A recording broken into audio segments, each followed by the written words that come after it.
Welcome back. A special warm welcome from myself. First day of the year, back for me, back at work. Nice to be with you. Of course, thank you to our President and to Kenneth Mahamati for holding the fort, of course, while we were holidaying along with the rest of the country. Somebody had to do the work, and the guys did an admirable job. But we're getting back into our work, as it were, and our focus. Well, today we'll take a look on the number of qualifying matriculants that outweigh the number of available first-year places at universities, and the possibilities that fees must fall protests might flare up again. We've seen threats to that effect over the last week or so. So we ask you a question of the day. That question is, how do we avoid a major shutdown of tertiary institutions in South Africa this year? Yes, it's a tough question to kick proceedings off with, but that's where we are in South Africa. We're also conducting a poll because a small number of our students, Elvis, are making it into university. Only a very small number, Eben, and there's, of course, that problem that we face, that the rest of them falls out of the system. Yeah. So the question that we pose to you today is a university degree still a guarantee for success? That's the question we pose to you. Let's take a look at what you have to say so far. 201 votes in thus far. 78% are saying no, and 22% are saying yes. So there's a definite problem there, and the issue that people can't really see, they probably can't see the trees from the woods, is that there's other alternatives available. It's not just university that is there. There are TVET colleges that can give you a trade. Many other options, but it seems as if we're bringing our children up, Kendall, to believe that only if you go to university you can have a successful life. People are tweeting in. Are you surprised that more than 200 people have tweeted in the first hour of this poll? Not at all. It's an emotive issue, and considering that education has been a top-line headliner for the last 18 months, a lot of people are concerned with what we're doing with our education when we do get it. Sanele Nungauza, for example, has said it is never guaranteed success. It only increases one's chances greatly. Yeah, that's a fair comment. Victoria says the following. Newsroom, not sure about a guarantee, but you're still better than someone who doesn't have it. It's not a guarantee, but still an advantage of us. That is something that we can look at. Nesha says, got a degree and experience, but not the right race group to get a permanent job in KZN. What exactly does that mean, Nesha?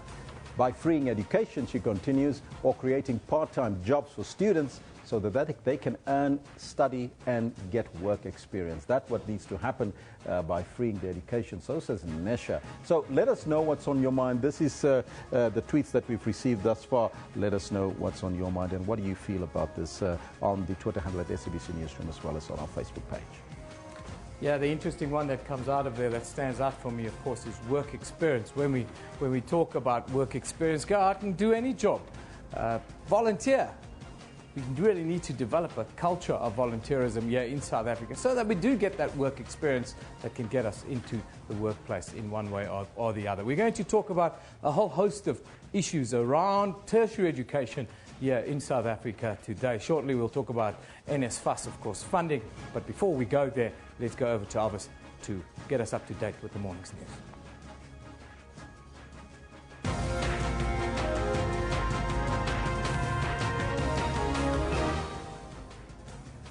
Big day for the National Transport Minister, Dipuo Peters, who is expected to release the 2016-17 festive season road crash and fatality figures this morning. We'll go there live around about 11 o'clock.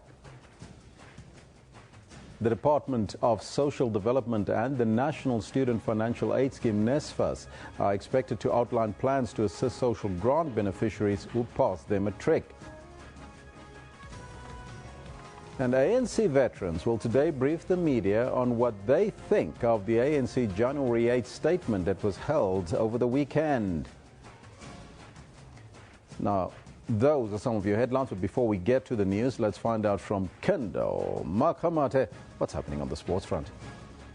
Elvis, thank you very much. Quite a big day in sports, and this is what's coming up. Good morning to you. This is what we have for you in the sports today.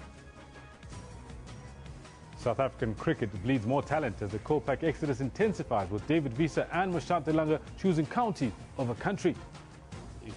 He's left a huge gap in a bowling attack. And Cricket South Africa released their review findings and highlights talent retention as a key objective. If Bafana wants Pitso, of course Pitso must agree. It can't just be a situation. For us at Sundowns, it has always been about South Africa first. And Mamelodi Sundowns boss Patrice Motsepe reveals that he would let Pitso go if he got a Bafana call-up. Now all this and more we've got for you later on the Sports Bulletin around about 10:40 or so. For now it is back to Elvis and Evan, I believe, who've got the news for you. Thank you, Kendall. Start off with our top story this morning. The National Transport Minister, Dipuo Peters, will officially release the 2016-17 festive season road crash and fatality figures today. Meanwhile, the Road Traffic Management Corporation and Transport Minister will host that media briefing in Midrand, north of Johannesburg. At the last count in December, done before the Christmas and New Year weekends, the fatality figure was almost 900. Last year's figures saw a 17% increase in road deaths. The Department of Social Development and the National Student Financial Aid Scheme are expected to hold a joint media briefing today, led by the Minister of Social Development, Matabile Dlamini. The department is expected to announce how NSFAS will assist the social grant beneficiaries who pass their matric and are accepted at institutions of higher learning. Online applications for funding from NSFAS reopened yesterday. This is the second window for students to secure funding from the financial aid scheme. Meanwhile, NSFAS is battling to recoup at least 14 billion rand from former beneficiaries. Many beneficiaries maintain that economic factors such as low wages and the so-called black tax make it difficult to repay funding. Now, those are the issues that we will be focusing on this morning, because that is our theme, looking at the NSFAS funding as well as tertiary institutions. Meanwhile, tertiary institutions are once again faced with a huge influx of first-year applications. Thousands of applicants have been standing in long queues at a number of universities.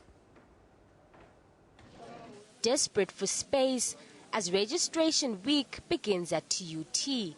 Long queues, this despite the university's announcement that no walk-in registrations will be allowed. Yeah, I've done my online application, so yeah, I'm just waiting to register. I've done the online applications, it's fine, but now I'm standing in the queue so that I can see that if I qualify to enter at TUT. The university says it only has room for 15,000 new students, but has received more than 95,000 new applications. Prospective students who haven't made up their minds about what to do this year will have a last chance to apply for study at the Tshwane University of Technology. The annual online application inquiry system will open today. The story was no different in Limpopo. Queues stretching for hundreds of meters, more than 15,000 seeking admission. So far, they didn't attend us, they didn't tell us anything, so we're just standing in the line. So we're just hoping that today maybe they could help us, because last year we were here, we were unable to enter the school because of the lines and everything. The university has limited space and online applications are prioritized. The University of Johannesburg was no exception. Prospective students and parents stood outside the registration tents until they were asked to return the next day. We are given this piece of paper that there are no walk-ins and we should go online or phone. When you try to go on the call center, the phone rings long and just like that. The registration process at Wits University went ahead with no glitches, only some complaining about financial exclusion. I also applied for NSFAS. NSFAS, I'm still waiting for the answer. There is fee increment now that we're talking about, which is 8%. That 8% is going to affect everyone, returning students and first-year students. Registration at all these universities will continue throughout the week.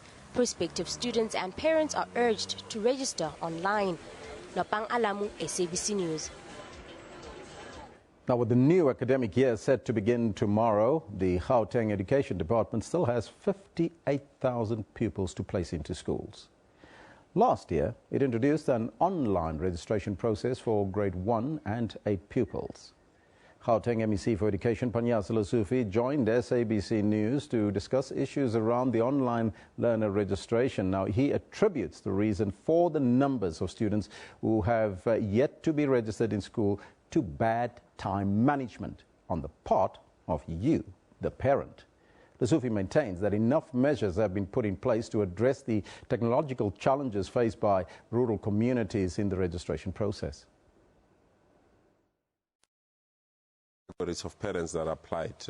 For the first category, those that applied on time, we've done everything to place them. It's only 20% is remaining in that bracket, purely because the choice of schools and the disputes that we're having. There's some parents that believe, I need school X. So if school X is full, don't take me to school Y or school Z. So we are sorting out those problems. And there's a second category of parents that applied after the deadline. We've incorporated them. I think that's the last chunk of the number that we've just alluded to. And those are the parents that we are pushing very hard to place, because our schools reopened yesterday, so majority of them are getting placement. And then there's the last category, which is the worrying one, to be quite frank. It's parents that only appeared in our offices yesterday. So you can't say it's online registration, because they just appeared yesterday and they need placement. With those parents, I want to be honest, frank and open with them. We're only going to start to place them maybe at the end of February and the beginning of March, because we need to clear this main backlog first. And we urge parents every year, please apply on time. Our letters will be in a position to deal with this. But then, MEC, you are aware that in some communities they don't have access to infrastructure such as the internet. No, we have made provisions for that. There's no community without a community library. So we've used community libraries, we've used our offices, we've used our schools. We deployed personnel in all our schools, because if you say you want to go to school X, it means school X is less than 5 kilometers away from you. So you can go to school X and our officials will assist you to apply. So it's not accessibility of the internet, but besides, we've got almost 30,000 learners that we gave tablets, and we said they must assist their parents as well to make an application. So it is just the time management component of it, to be quite frank, and that's the component that we are working very hard to resolve. Well, I do appreciate that you are defending this system, but then so many parents, dozens and dozens, if not hundreds of parents, are complaining that the system is always offline. What was the opposite? Last year we didn't have a system with almost 80,000 parents that we didn't place. Last year we didn't have the system with many parents that could not be placed in even a single school. Last year we didn't have the system. There are parents that could not even be admitted at the gate of the school. While you are at the gate, they just tell you the school is full. Now you can track your application. And last year with double figures, because if a parent can't get a school in Midrand, they go to Woodmead. If they can't get a space in Woodmead, they go to Sentin. So we take as 3 parents, only to find is 1 parent. So the system will tell you is 1 ID is 1 parent. So we know where we need to build new school, because the system can capture that information and say the high number of areas where parents want to take their schools is in Tswan. So we can manage that thing. So it's not about the system. I mean, I can ask you now, do you still have people that believe the cassette is more better than the DVD? No. So things change, and we need to move with times. And paper is a problem, you know, because if you use a paper-based system, paper gets lost. People just, human error is high, and it has its own limitations. So a paperless system allows us to manage these things without interference. Now, ANC veterans are expected to hold a meeting today. That meeting will look at the progress made after the veterans requested the ANC to hold a consultative conference on the challenges that the party is facing. That meeting will also look at the January 8 statement, which party president Jacob Zuma delivered at Orlando Stadium in Soweto over the weekend. Last week, on the sidelines of the NEC meeting, ANC Secretary General Gwede Mantashe reiterated that the consultative conference would take place 2 days before the policy conference in June this year. Now, that's your news for now, but remember that we told you that we're going to focus on education, tertiary education specifically, as well as funding. And to start that conversation, it's over to Evan.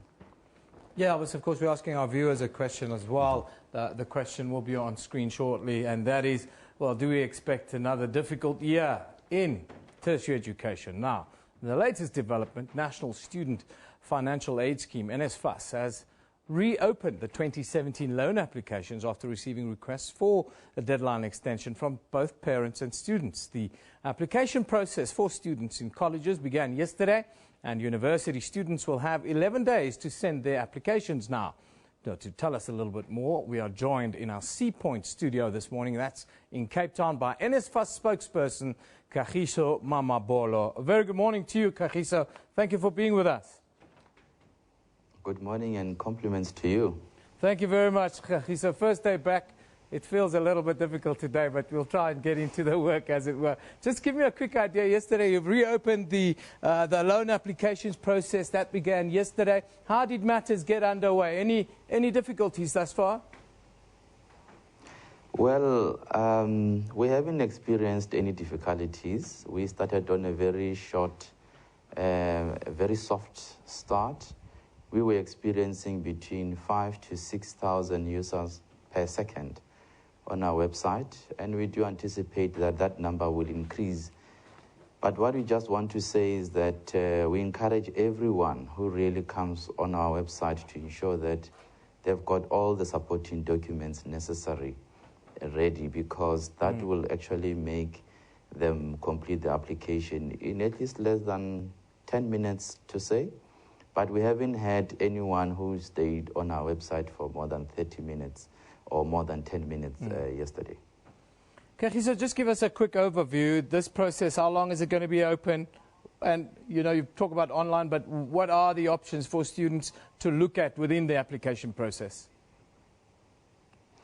Look, I was listening to an interview with the MEC of Education in Gauteng, Banyatsa Leswifi, and I must say I agree with him that, you know, paper application forms are really, really hard to manage. There's a lot of human error that comes with it. There's a lot of administrative burden that comes to it. And this online application that as NSFAS we've decided to introduce is to really simplify the process, to make the user experience more easy, and also for us to have enough time to assess and evaluate and communicate directly with the students. But it's not only the online application that is available. The applicants can still download our manual application form, complete it, and then fax it or email it to us. And the dates that we have, we opened yesterday and we'll close on the 20th of January for universities. But because the registration at TVET colleges closes a bit later in the year, so the closing date for applications for those that are going to TVET colleges will be the 14th of February. Of course, the one difficult thing that you're facing as NSFAS is recouping monies from previous loans and so forth. Just tell us, do you feel that you turned the corner and finally you're starting to win on that front?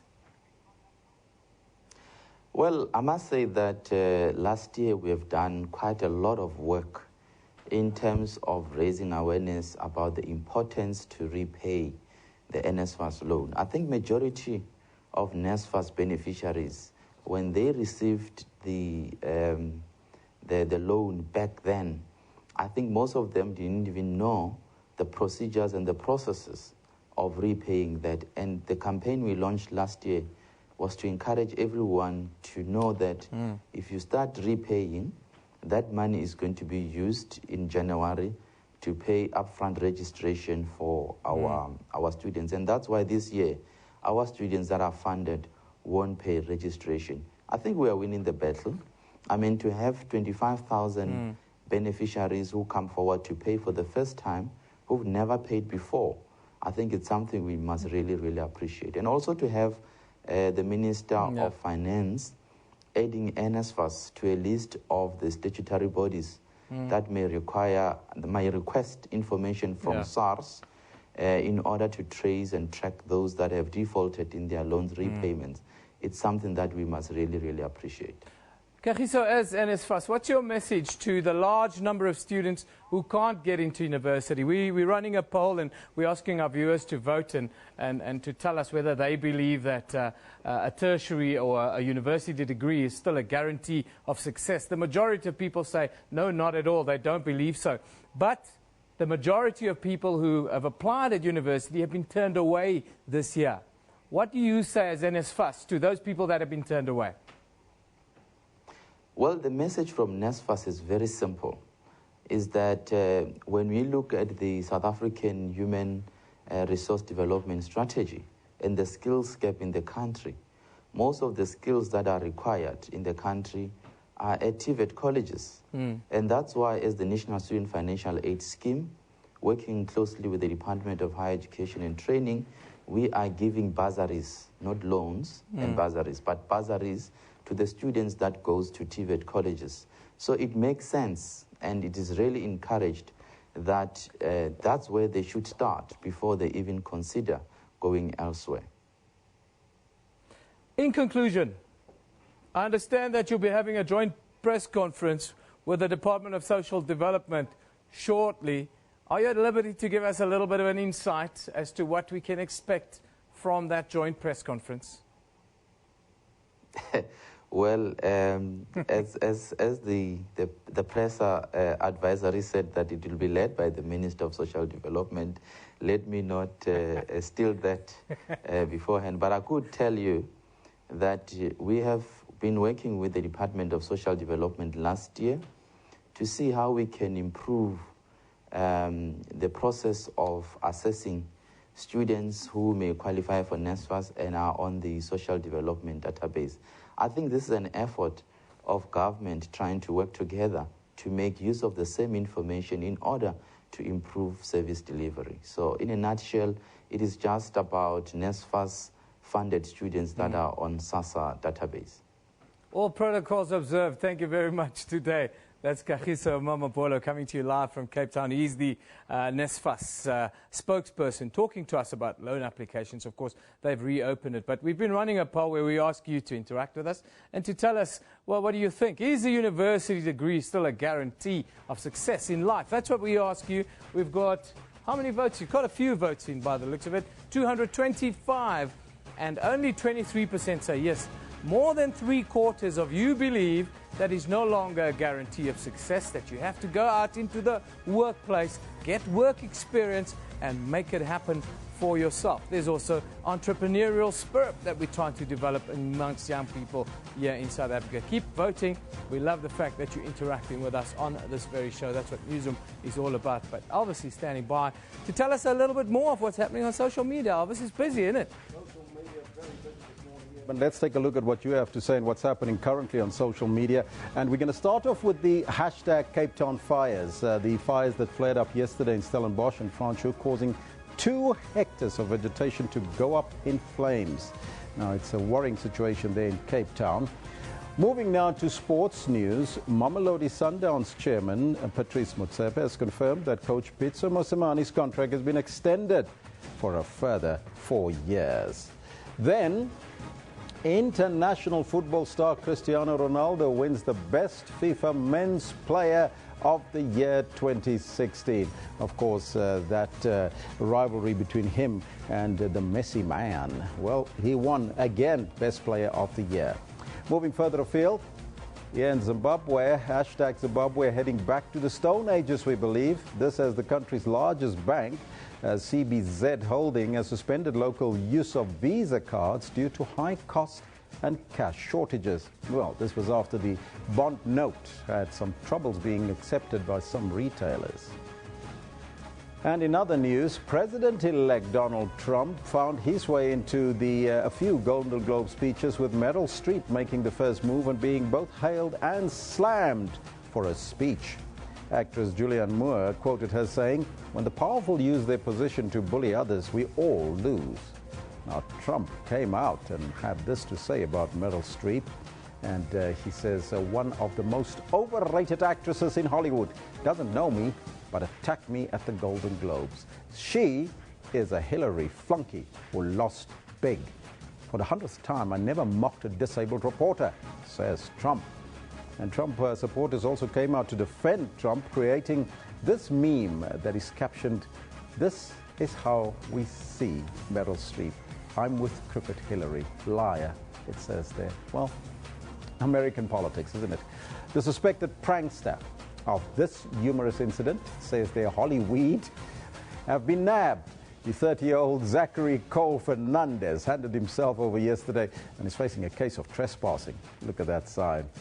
Most famous sign there, Hollywood on the mountain. And for all the Kardashian fans, 16 suspects in the Kim Kardashian robbery in France have been arrested. Paris police say 16 have been arrested there in the jewelry heist. Well, let's take a look now at some of the comments. Remember, we're asking you that question. How do we avoid a major shutdown of tertiary institutions in South Africa this year? There's been some rumblings about that. Let's take a look at what you had to say about this.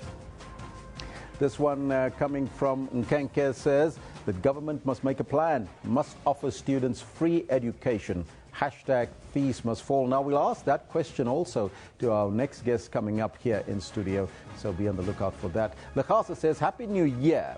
This is simple. Let the ruling party give all the students free education. Finish and klar. Well, that one from Lachasa. Finish and klar. You remember that little piece there. Linian says the grievances of the poor students should be met in order to curb further protest. Hashtag fees must fall. IH Nazo says the ANC and its government must fulfill its promises to avoid chaos and begin to be a leader in reality and not in the corners. So says IH Nazo. Unati says, by listening to the students and parents who want free education, this higher education, tertiary education fees are too much. So says Unati. These are some of the comments coming through on the question that we posed to you this morning. Can we really do away with a total shutdown of the universities in 2017? Let's find out what you have to say. Now, our picture of the day comes from Cristiano Ronaldo. At Cristiano, who says, delighted to win the best FIFA award. Wouldn't be possible without my teammates, coaches, and you who support me every day. Thanks, everyone. Well, that's Cristiano Ronaldo there with that picture there. Our comment of the day, this comment of the day comes from Mweli Masilela, who says, Black Twitter is ungovernable. How do you start 2017 with such a scary trend? Now, that is the picture that you see there on your screen right now. Hashtag dead pose. We had it yesterday as well. Showed you that picture. Let's see if we have it. No, doesn't seem like we have that picture, but you've seen it. People are posting pictures of them faking a dead body. Now, what is this world coming to? We'll take a break. We'll be right back right after that.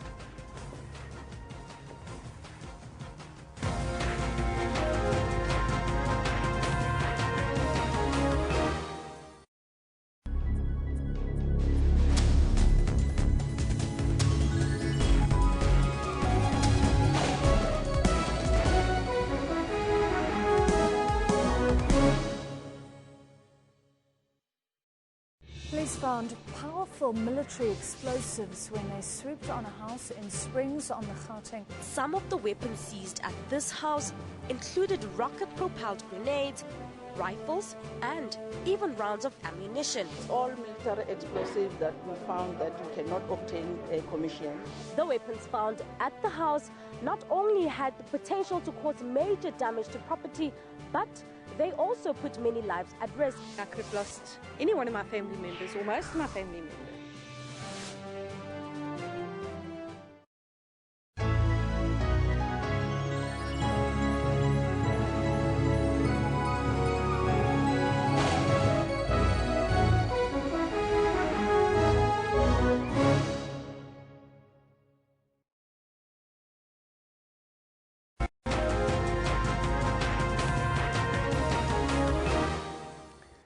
Now, we continue our discussion this morning on higher education. The joy and excitement of passing matric and becoming eligible for tertiary studies could be short-lived for some.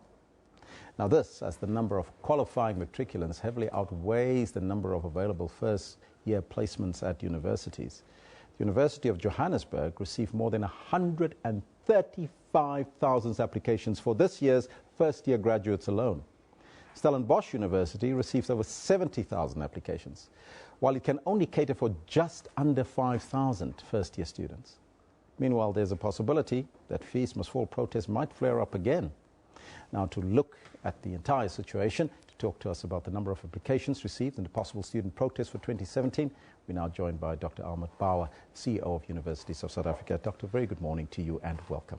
Good morning, and thank you so much for having me on your program, and all the best for this year. Well, all the best to you, because it's going to be a tough year, yes, 2017. It'll be an interesting year. Yes. Now, let's start off first and foremostly with the disconnect between high school and, of course, universities in terms of the number of students that they can accommodate. Why is there such a disconnect? Actually, the figures that you laid out a little earlier on is slightly misleading. It's misleading. Yeah. So tell us why. So let's just think about this. So about 360,000 students received passes at the national senior certificate level. Yes. For either for a bachelor's with a bachelor's certificate or with what is called a diploma certificate. So that gives them the minimum entry requirements for entry into university. And the university system has about 200,000 places. So there's 160,000 who might not be accommodated. Who could in principle be admitted to university, but may not have place. Now, the reason, of course, I'm emphasizing could be admitted is because each university and each program at each university has its own entry requirements. Right? Yes. So that minimum qualification, the minimum level at which some students would have passed might not be sufficient to allow them entry into the universities or into... So and I think that the critical issue for us then is to try and understand how the other 160,000 will be accommodated. And I think, the big challenge for us then is to begin to think about the post-school education and training system as not just the universities, but the universities together with the FET colleges, the TVET colleges and so on. And that's all right, because that's a question we pose here. Yeah, that's exactly what I wanted to ask you, Dr. Power, was that, do you think that we are doing enough in our schools in talking to parents and to scholars, as it were, about future career paths, that there's more than just a university degree? Are we doing enough, and should we be communicating a little bit more and maybe a little bit more frank about the capabilities of our children at school level? Yeah, well, I think that we could do much better. I mean, and that's the bottom line. But at the same time, I think that what we have seen in recent years is a massive increase in the number of students in the TVET sector. Yeah. So there's definitely a change that's taking place. It seems to me, at least, that the big message that we have to get out is that, that the prestige of being at a university is not necessarily the only way for young people to get into the labor market. Yeah. And we're actually asking our viewers this question, and maybe you can answer that question quickly. We run a poll, and our viewers think, no, it's not a guarantee, but we're asking them, is a university degree still a guarantee of success? Yes. The majority of people say no. What do you think? Well, I think that it's not the only way to success.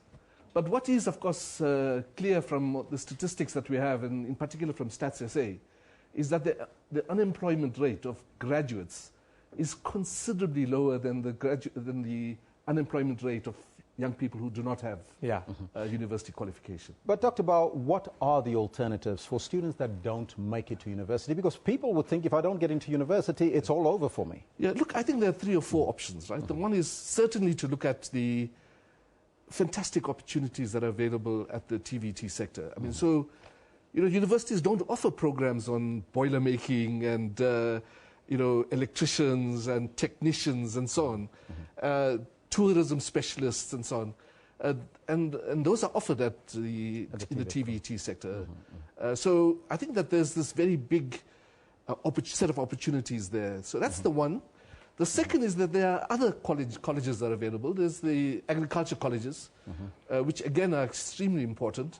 As food security is probably the biggest challenge we face in South Africa. The other sector is the nursing colleges that are available and so on. And of course, there's also the private sector colleges that are available. And look, there is a third option. Yes. And the third option is the one that, I had to resort to when I was a young person. And that was to get into the labor market, to begin working in a fairly low-paying job. And then to study through UNISA, and to pick up courses through UNISA. And we mentioned that earlier on. It's maybe starting off with something even volunteering your services in order to gain that experience before you get into the workplace, and then, of course, take that next step. But if you had to give advice to a young student out there that didn't get into university and is now in a TVET college, what are the opportunities there? Because we have an NDP, a plan that is built on infrastructure, that we need all those tradesmen for this particular country. Correct. And those are areas in which we are desperately underproducing. So, you know, if young people are thinking not just about their interests, but also about what will give them an entry into the labor market, then they have to look at those options. I had a brain surgeon once telling me he would rather become a plumber because the plumber is charging more per hour than the brain surgeon. Now, there is also the issue of online registrations that some feel is a bit, it's a problem in terms of how to enroll into universities, because most universities do not accept walk-ins anymore. How do we overcome that for students that don't even have access to the internet, especially in rural areas? Yeah. Look, all the universities have moved towards online registration, but applications. But all the universities have also made available opportunities for students to apply either by paper or to go to centers where facilities are available for young people to apply. Yes. And I think that, you know, I suppose the important thing for us to remember here is that the online application systems is not so much to exclude people, but really to provide the opportunity for us to avoid this mad rush that we have at the beginning of every year. And I think most universities have succeeded in preventing, you know, the kind of chaos we used to have before. Now, 2016, we've seen the Fees Must Fall protest. Moving to 2017, a possible student protest again, probably for this year. Will you be able, as the universities, to be able to avoid this? Yeah. Look, we're working very hard, and you know, and there are a number of processes that are underway to try to understand how to arrive at some level of, some kind of approach that will prevent us from ending up in the chaos we had last year. You know what? One of those, of course, is this very interesting set of meetings that have been convened by the Nelson Mandela Foundation, led by the former Deputy Chief Justice Dikgang Moseneke, where we've been engaging, first of all, within the sector, and then with parents, and then with students, leaders of the Fees Must Fall campaign, and so on. And what's emerging, at least for me, is the level of consensus that, you know, that will, I think, begin to allow us to move forward. Have you engaged the leaders specifically, the ones that's driving this process, and how far are we from a fee-free education system in South Africa? So look, let's be clear. Let's be clear about what the kinds of consensus are. The first is that I think everybody agrees that you can't have a higher education system that's not affordable for the majority of South Africans, and that's something that we have to think about, and over the next 5 to 10 years we have to deal with that. The second issue is that no young person who is admitted to university on merit and who cannot afford to study, everything should be done to allow that student to study. There's full agreement on that. The third point to be made is that for those young people who are in what we call the missing middle, we have to find a way of helping them in the short term and to find ways over the long term which will make it completely possible for them to study. And they've been catered for to a certain extent, right? They've been catered for to a certain extent, but as we see the kicking in of the new financial aid scheme for 2018, I think that would be a much better kind of set of solutions for that group. Doctor, I thank you so much, and good luck for the year 2017. Thank you so much, yes. Well, that was Dr. Ahmed Bauer. He's talking to us about the possible student protest and the number of applications that universities have received and all the issues surrounding universities. But right now, we continue with some of your comments. It's over to Eben. Yeah, Elvis, of course, we run a question and a poll, of course, and you guys are tweeting us feverishly on the poll. And the poll question is, of course, is a university degree still a guarantee of success in life, is what we're asking.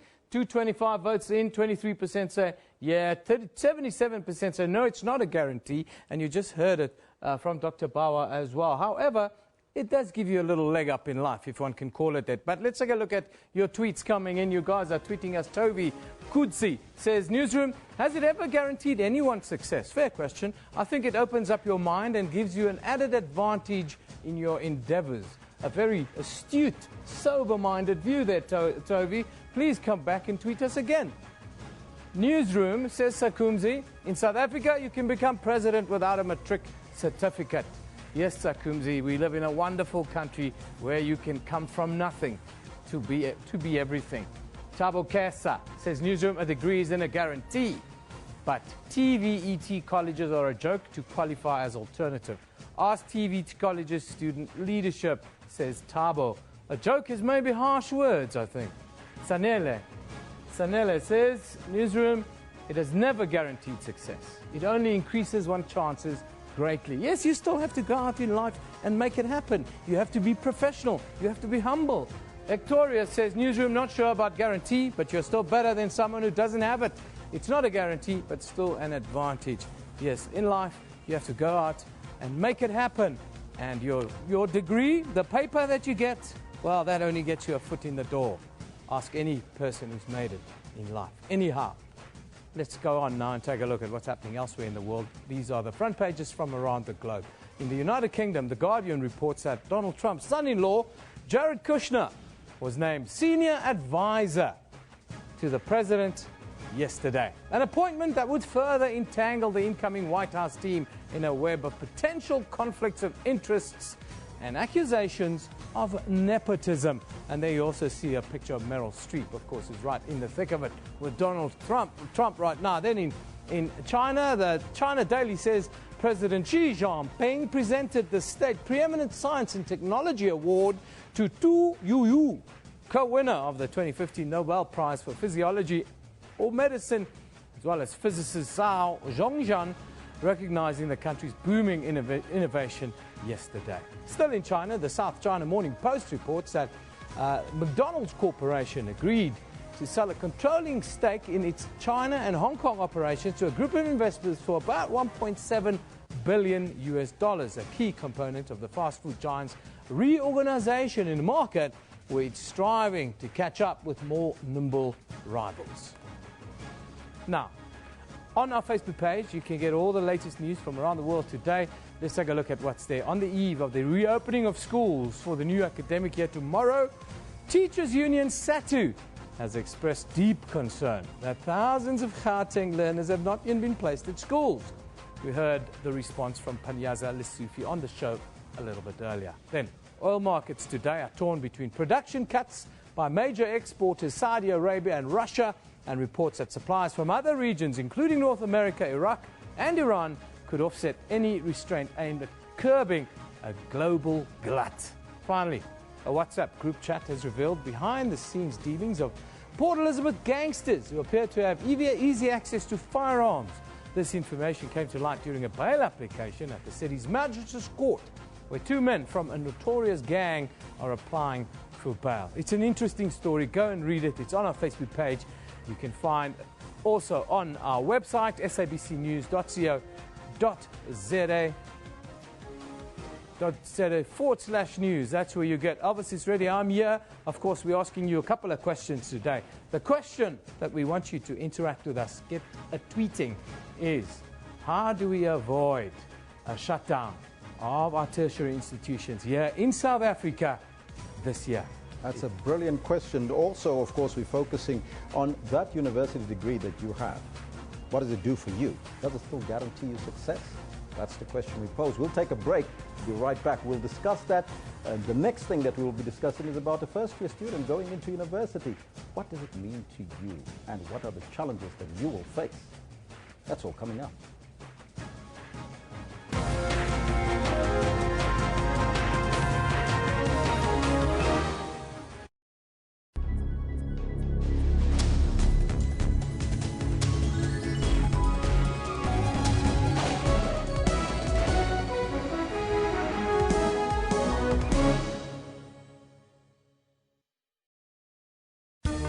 Water-wise, water is an essential need. The scarcity of it could lead to loss of many lives, including livestock, plants, and much more. it requires us to use it sparingly and responsibly in times of need, failing which our taps and sanitation will not function. For more on water and weather issues, stay tuned to News Today, every Friday at 4:45 Central African Time. SABC News, making you water-wise.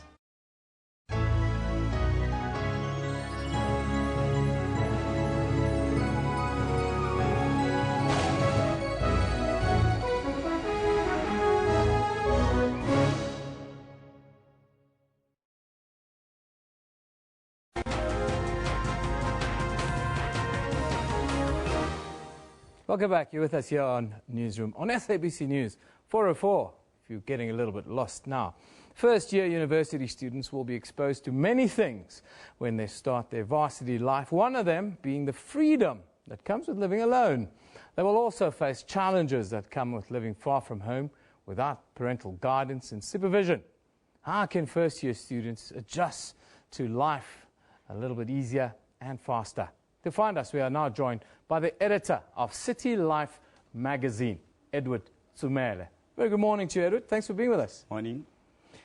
Edward, this talks to me because my first year was very difficult because of all the things that I mentioned. What are some of the challenges that young people are facing now when they come into universities for the first time?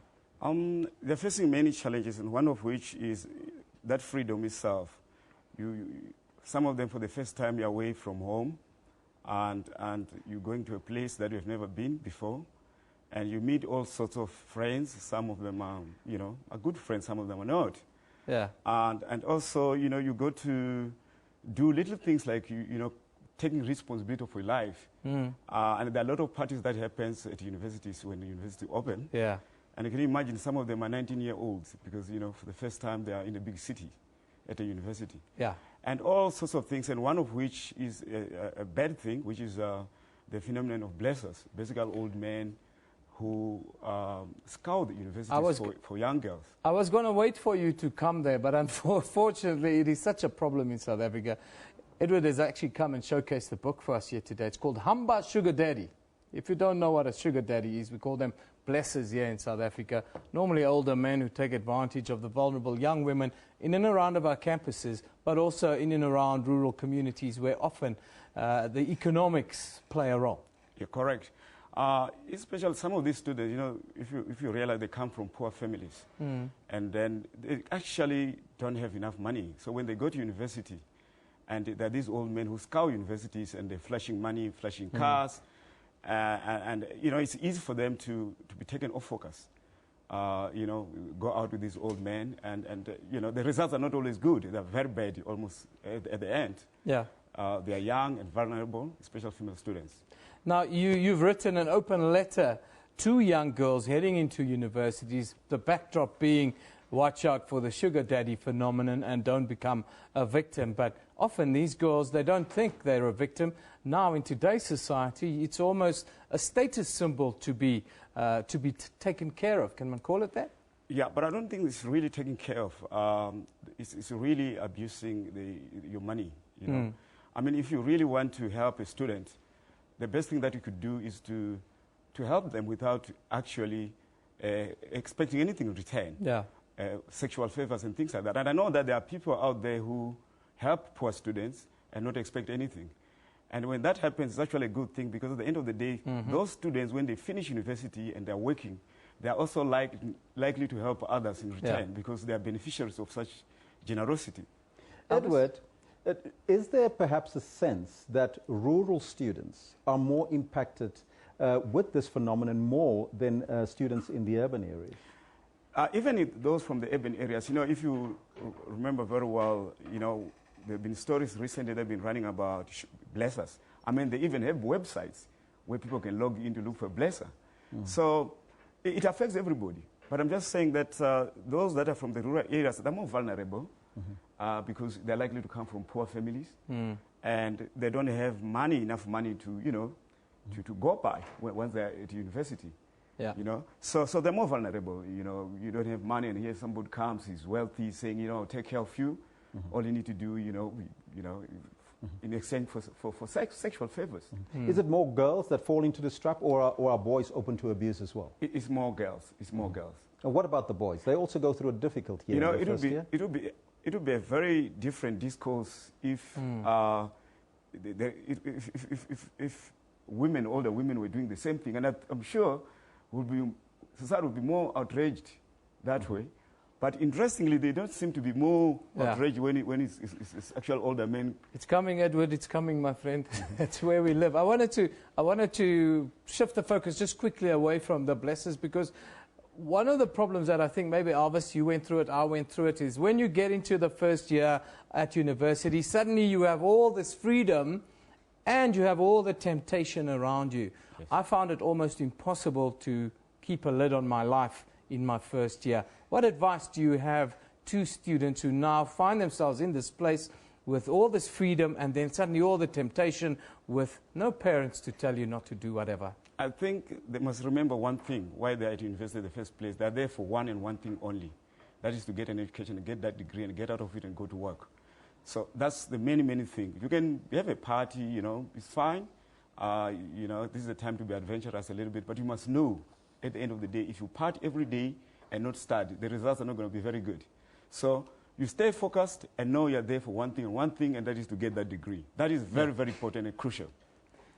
In conclusion, we're talking about tertiary education in general on the show today. Now, you're an editor. You'll kind of understand where we're heading with our question of the day and our poll. We ask, is a university degree still a guarantee of success, or should our students, should they be thinking that I should get a trade? I should get a trade and be an entrepreneur and uplift myself and my community that way? Yeah, you see, the problem is that the way university has been sold to a lot of us is that it's the be it and end it all. There are alternatives that, you know, technical colleges, you can go there and be a plumber. You can actually make a decent living, you know, being a plumber, you know. Absolutely. So students must consider alternatives like that. And at the university education is fine, but also the alternatives, and that is important. Is that part of the colonization element that still exists within our education sector? I think that is so, because now, unfortunately, if you can't make it to university and you go to technical college, you are then seen as a failure. And you're actually not a failure. Actually, probably that's where you belong. That's where you excel, actually. You know? Yeah, I was told I was a failure and that I wouldn't amount to much and that I was going to come work in this particular teacher's garden. But I ended up okay, Edward, because, you know, in the end, you kind of land on your feet when you become a young adult and you kind of have to get stuff done. That's exactly the point, and I think we need to emphasize that a lot to our students, to say you might not have had an opportunity to go to university, but there are alternatives, and it's fine, you'll be successful. Edward, thank you very much for joining us. It's a great book that he's showcasing. It's called Hamba Sugar Daddy, and it's something that South Africa needs to read, especially if you have a young lady, even if it's an extended family member. Go out and buy the book Hamba Sugar Daddy and give it to this young lady, because it is something that can change their world. This is City Life editor Edward Sumele with us, talking about the most difficult year. First year, of course, at university can make or break you. But let's go over to Alvis for more on the poll that we've been running today. Well, there you have it. That's the book, Hamba Sugar Daddy. The follow-up to that book would be probably Hola Sugar Mommy. Well, let's take a look on the poll, what you have to say to us here. The question that we pose to you, is a university degree still a guarantee of success? That's the question we pose. 24% of you are saying yes, it is still a guarantee for success. 76% rather, are saying no, it's not. There are alternatives, people. 245 votes thus far. Still, you can engage with us on the Twitter handle as well as on the Facebook page. And of course, we're asking you that question relating to the 2017 year for universities. It's going to be a troublesome year. You heard it there from the CEO of University South Africa, what they expect, and of course, they're trying to engage. Let's take a look at the question on your screen right now. The question, how can we avoid this major shutdown of our universities in this year 2017? Let us know what's on your mind, and we'll read your comments as we continue. But right now, it's time for a sports focus with Eben and Kendall. Yeah, thank you very much, Alvis. Full house here. Got Tsetse Minare and Kena Makamati with us. Morning, guys. Morning. Very good morning. Nice to have you with us. Of course, the reason why they're here is, well, we need the sports guy and we need the weather guy because the BMW SA Open tees off on Thursday at Glendower. Rory McIlroy's in town. It's a big event. It's suddenly become a world event, the SA Open, because Rory's here, Sonic Faldo, the whole host of big names. Massive. Yeah. You know what it is, really? It's because Ernie Els got Rory McIlroy to promise, after he'd played the Irish Open, to promise that he'd come back to play the SA Open, and he's come good on it. Ernie Els is surprised that he's come back so soon after making that promise. See, it's a good thing if people still keep their word in today's life, but the word on the street is that the weather is not going to play ball. We're going to have torrential downpours from Thursday right into the weekend. Yeah, absolutely. It's going to start actually today and tomorrow morning, so there's lots of rainfall coming, especially at Gauteng, the eastern side of Gauteng. Yeah, where Edenvale is, yeah, it's going to be quite a shocker. Yeah. So if you have tickets, now it's a sellout, it's been sold out already more than a month ago. Yeah. What should you be thinking on Thursday, Friday? Because you're telling us if it's going to rain like it's been raining in Joburg the last couple of weeks, look, forget about it. I would never want to stop anyone from going to such an amazing tournament. So I would say just take an umbrella, take a raincoat, whatever it is. Just be there. Even if it rains, you are soaked, just go for it. But here's the thing, though. Isn't it, if it rained like it did over the weekend, soft rain, we call it midupi in Setswana. Is that really soft? Midupi. Yeah. Okay, like the power station, but like soft rain. Very nice and soft. Exactly. Yeah, exactly. The whole point being, without the thunder, without the lightning, they surely would carry on playing. Yeah. Yeah, but you know, I think the water table, I'm speaking to the expert here, the water table is so high. If we get a little bit more rain, it's going to be trouble. Absolutely. It's going to bog down. Okay. Yeah, I wanted to say, you know, there's a good water table rise at the moment, so the soil's getting wetter, and with the more water coming in, there'll be lots of runoff. So they will see some water coming in. So even if Pilamidupi comes through, play might be stopped a little bit because the grass and the soil will still be quite lodged there. So the outlook for the East Rand is not great. It's going to be a very wet. It's good. It's not good. It is good. Or I mean, like I said, good. if you're a farmer, it's great. If you're a golfer, it's not. Absolutely. Okay, well, if you're a combination of both, tough luck. Anyhow, the peanut gallery will have this say once again in the next hour.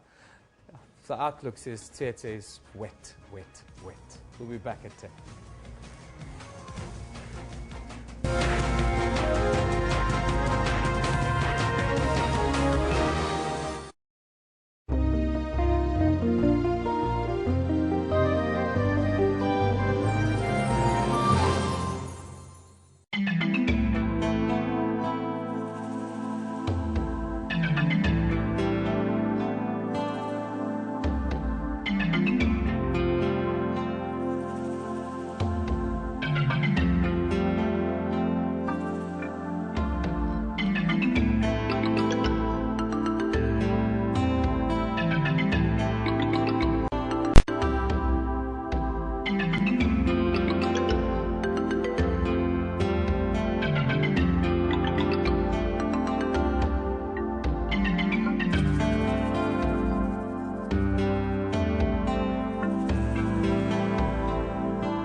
Yeah, very good morning once again. Just got 10 o'clock Central African time.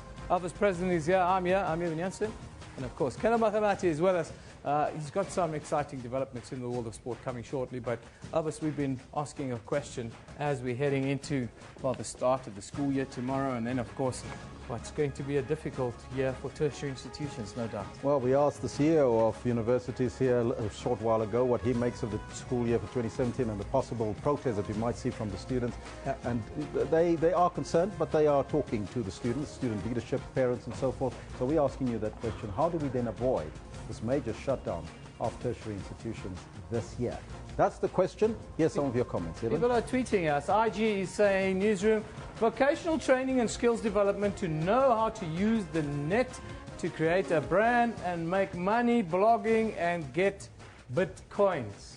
Well, that's a new business, bitcoins, isn't it? Well, yeah, it's new money. Let's find out. I don't know if you can go and draw it out of a bank. Yeah, but this one from Bekamusa says, I think South Africa can't avoid this for the next couple of years till a solid plan is put forward that will sustain cash injection. We'll get the preliminary report, of course, from the people that's looking into the free fee education 2017. So we'll get that this year as well. Presti talks about, for starters, it would be much better if students were not financially excluded or blocked from registering. Now we've been told that no deserving students will be stopped. So, Presti, it seems as if that concern is being dealt with. Nzukizi says tertiary education should be a priority and government must pay full attention to it. Fees must not fall but be reduced to zero. Is that true? Is that zero? Well, let us know. He says, Newsroom, the government must make the education a priority. We have for 20 years in Gauteng. It's a very difficult one to get our heads around. Therefore, Kendall, we're also running a poll and we're asking a question around, do you still need a university degree? Are we too obsessed with university degrees? 100%. What are the people telling us? We've got quite a lot of people actually speaking to us already, and one of the first ones that we got was, first up, we've got 25% that say, yes, we still need one, whereas 75% say, no, it's not a guarantee for success in life. 249 votes, and let's see what our people are telling us right now. It's going to come up shortly, where we can share it with you out there, what it is that everybody's tweeting on that particular poll question. Well, it's great to see that you guys are interacting with us. More than 249 of you voting on the poll. Send us your tweets as well, because that's what the show is about. It's about all of us having a conversation here in South Africa. And conversations and debates, Elvis, are always for progression. To progress, not to win. There you go. We argue to progress, not to win. There you have it. Progression is all what it's all about. So let's take a look now at your news headlines.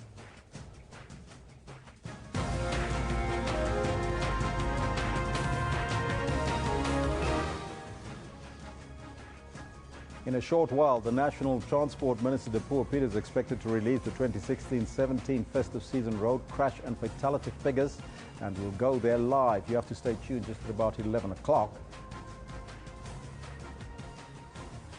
The Department of Social Development and the National Student Financial Aid Scheme, NSFAS, are expected to outline plans to assist social grant beneficiaries who pass their matric. And African National Congress veterans will today brief the media on what they think of the ANC's January the 8th statement held over the weekend. Those are all your headlines, but before we get to the news, let's find out from Kendall Makamate what's happening on the sports front.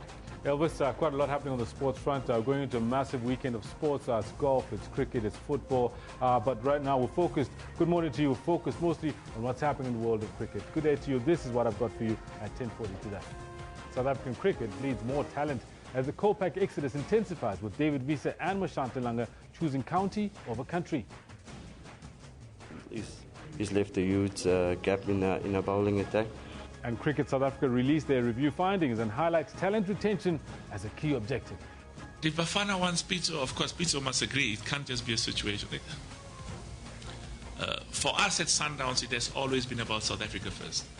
Mamelodi Sundowns boss Patrice Motsepe reveals that if we would let Pitso go, if he got a Bafana caller. Of course, all this and more I've got for you later on in the Sports Bulletin. Be sure to stick around for it. But for now, Elvis has got the news for you. Thank you, Kendall. Top story this hour. The National Transport Minister, Dipuo Peters, will officially release the 2016-17 festive season road crash and fatality figures. The Road Traffic Management Corporation and the Transport Minister will host a media briefing in Midrand, north of Johannesburg at 11 o'clock. At the last count in December, done before the Christmas and New Year weekends, the fatality figure was almost 900. Last year's figure saw a 17% increase in road deaths. Meanwhile, the Department of Social Development and the National Student Financial Aid Scheme are expected to hold a joint media briefing today that is led by the Minister of Social Development, Batabile Dlamini. The department is expected to announce how NSFAS will assist social grant beneficiaries who pass their matric and are accepted at institutions of higher learning. Online applications for funding from NSFAS reopened yesterday. Now, this is the second window for those students to secure funding from the financial aid scheme who have missed out in the first place. Meanwhile, NSFAS is battling to recoup at least 14 billion rand from former beneficiaries. Many beneficiaries maintain that economic factors such as low wages and the so-called black tax makes it difficult to repay funding. The tertiary institutions are once again faced with a huge influx of first-year applications. Thousands of applicants have been standing in long queues at a number of universities. Desperate for space as registration week begins at TUT. Long queues, this despite the university's announcement that no walk-in registrations will be allowed. Yeah, I've done my online application, so yeah, I'm just waiting to register. I've done the online applications, it's fine, but now I'm standing in the queue so that I can see that if I qualify to enter at TUT. The university says it only has room for 15,000 new students, but has received more than 95,000 new applications. Prospective students who haven't made up their minds about what to do this year will have a last chance to apply for study at the Tshwane University of Technology. The annual online application inquiry system will open today. The story was no different in Limpopo. Queues stretching for hundreds of meters, more than 15,000 seeking admission. So far, they didn't attend us, they didn't tell us anything, so we're just standing in the line. So we're just hoping that today maybe they could help us, because last year we were here, we were unable to enter the school because of the lines and everything. The university has limited space and online applications are prioritized. The University of Johannesburg was no exception. Prospective students and parents stood outside the registration tents until they were asked to return the next day. We are given this piece of paper that there are no walk-ins and we should go online or phone. When you try to go on the call center, the phone rings long and just like that. The registration process at Wits University went ahead with no glitches, only some complaining about financial exclusion. I also applied for NSFAS. NSFAS, I'm still waiting for the answer. There is fee increment now that we're talking about, which is 8%. That 8% is going to affect everyone, returning students and first-year students. Registration at all these universities will continue throughout the week. Prospective students and parents are urged to register online. Nopang Alamu, SABC News. Now, with the new academic year set to begin tomorrow, the Gauteng Education Department still has 58,000 pupils to place into schools.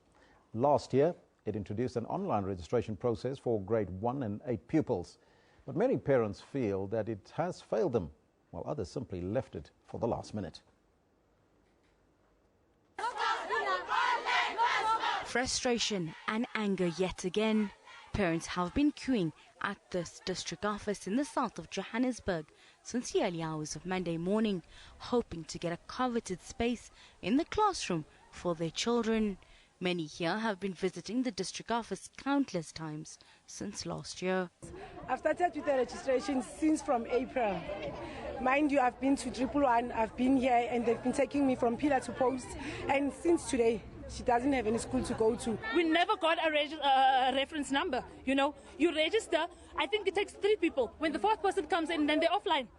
They say after 11, you're there up until 11 o'clock, still nothing happens. The new registration system requires parents to fill in the information on a portal, which allows schools to accept or decline a pupil's admission. The process closed last June, and then late registration started. Parents were meant to get SMSs by today, but some say they're still waiting for answers. They keep on telling us the same thing. The online is awful, this and this. The department says its system were offline for the festive season, but are back online from Monday.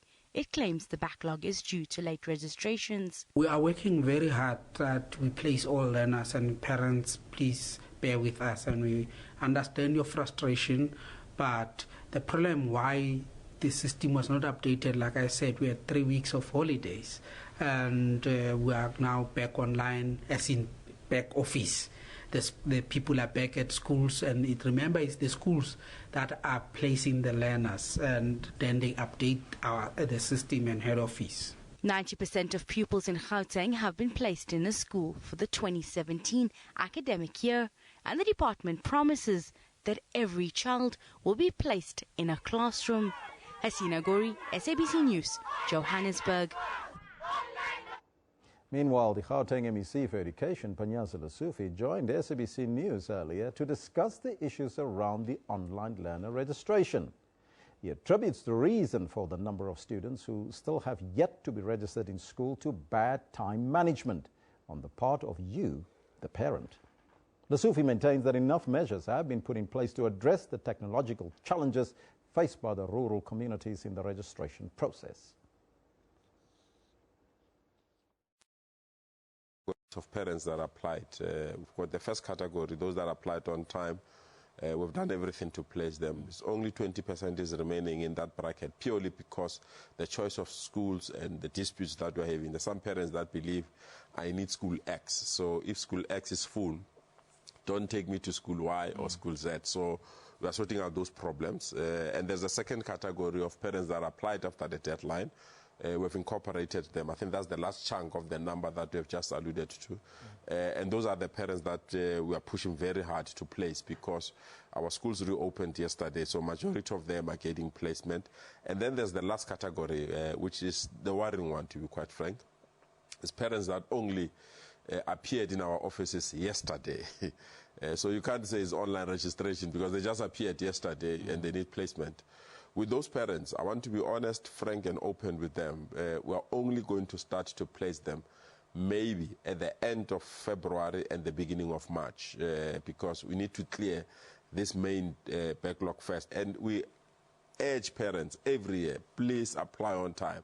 Our letters will be in a position to deal with this. But then, MEC, you are aware that in some communities they don't have access to infrastructure such as the internet. No, we have made provisions for that. There's no community without a community library. So we've used community libraries, we've used our offices, we've used our schools. We deployed personnel in all our schools, because if you say you want to go to school X, it means school X is less than 5 kilometers away from you. So you can go to school X and our officials will assist you to apply. So it's not accessibility of the internet, but besides, we've got almost 30,000 learners that we gave tablets, and we said they must assist their parents as well to make an application. So it is just the time management component of it, to be quite frank, and that's the component that we are working very hard to resolve. Well, I do appreciate that you are defending this system, but then so many parents, dozens and dozens, if not hundreds of parents, are complaining that the system is always offline. What was the opposite? Last year we didn't have a system with almost 80,000 parents that we didn't place. Last year we didn't have the system with many parents that could not be placed in even a single school. Last year we didn't have the system. There are parents that could not even be admitted at the gate of the school. While you are at the gate, they just tell you the school is full. Now you can track your application. And last year with double figures, because if a parent can't get a school in Midrand, they go to Woodmead. If they can't get a space in Woodmead, they go to Sentin. So we take as 3 parents, only to find is 1 parent. So the system will tell you is 1 ID is 1 parent. So we know where we need to build new school, because the system can capture that information and say the high number of areas where parents want to take their schools is in Tshwane.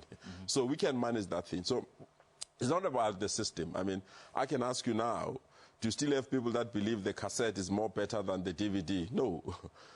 So things change, and we need to move with times. And paper is a problem, you know, because if you use a paper-based system, paper get lost. People just, human error is high and it has its own limitations. So a paperless system allows us to manage these things without interference. Of the reopening of schools for the new academic year, Teachers Union SATU has expressed deep concern that thousands of Gauteng learners have not yet been placed at schools. It is understood that nearly 60,000 learners have still not been placed for the 2017 academic year in the province. SATU says this is a worrying factor, and it adds that it is quite unfortunate that when schools reopen, some learners will still not be placed. SATU says they will continue to make a call to the department that by Wednesday, all learners are placed appropriately. The ANC veterans are expected to hold a meeting today. That meeting will look at progress made after the veterans requested the African National Congress to hold a consultative conference on the challenges that the party is facing. The meeting is poised to look at the January 8th statement, which the party president, Jacob Zuma, delivered at Orlando Stadium in Soweto over the weekend. Last week, on the sidelines of the NEC meeting, ANC Secretary General Gwede Mantashe reiterated that the consultative conference would take place 2 days before the policy conference in June this year. Now, the president of the SAHRAWI, SWARI, Ibrahim Ghali, has appealed to the African Union not to readmit Morocco as a member of the African Union.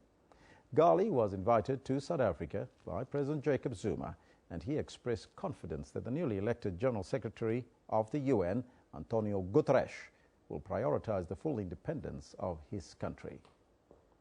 Western Sahara is located in northern Africa, and it's a disputed territory. The SWARI has been fighting for its independence from Morocco.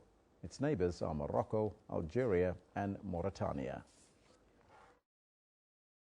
The country has rich fishing waters. Fresh water is scarce. There are other challenges facing this country. Part of Sahrawi is occupied by Morocco. When shall we decide that the people of Sahrawi become independent? And an honest appeal to the African Union and the United Nations. المملكة المغربية تحتل جزء من تراب دولة مؤسسة. It is quite unfortunate to see that despite the fact that colonialism era is over, should be over, one of the African territory still suffer direct colonial occupation from another African country, the Kingdom of Morocco, and it is about time that Africa and the African Union stand firmly to affirm their support to the Sahrawi people and to end the colonialism in that part of the world. Hope for this country. The Morocco has never joined the AU because the AU has recognized Western Sahara. And again, we find that the talks that are taking place with regards to Western Sahara, these were talks which were actually started by the OAU.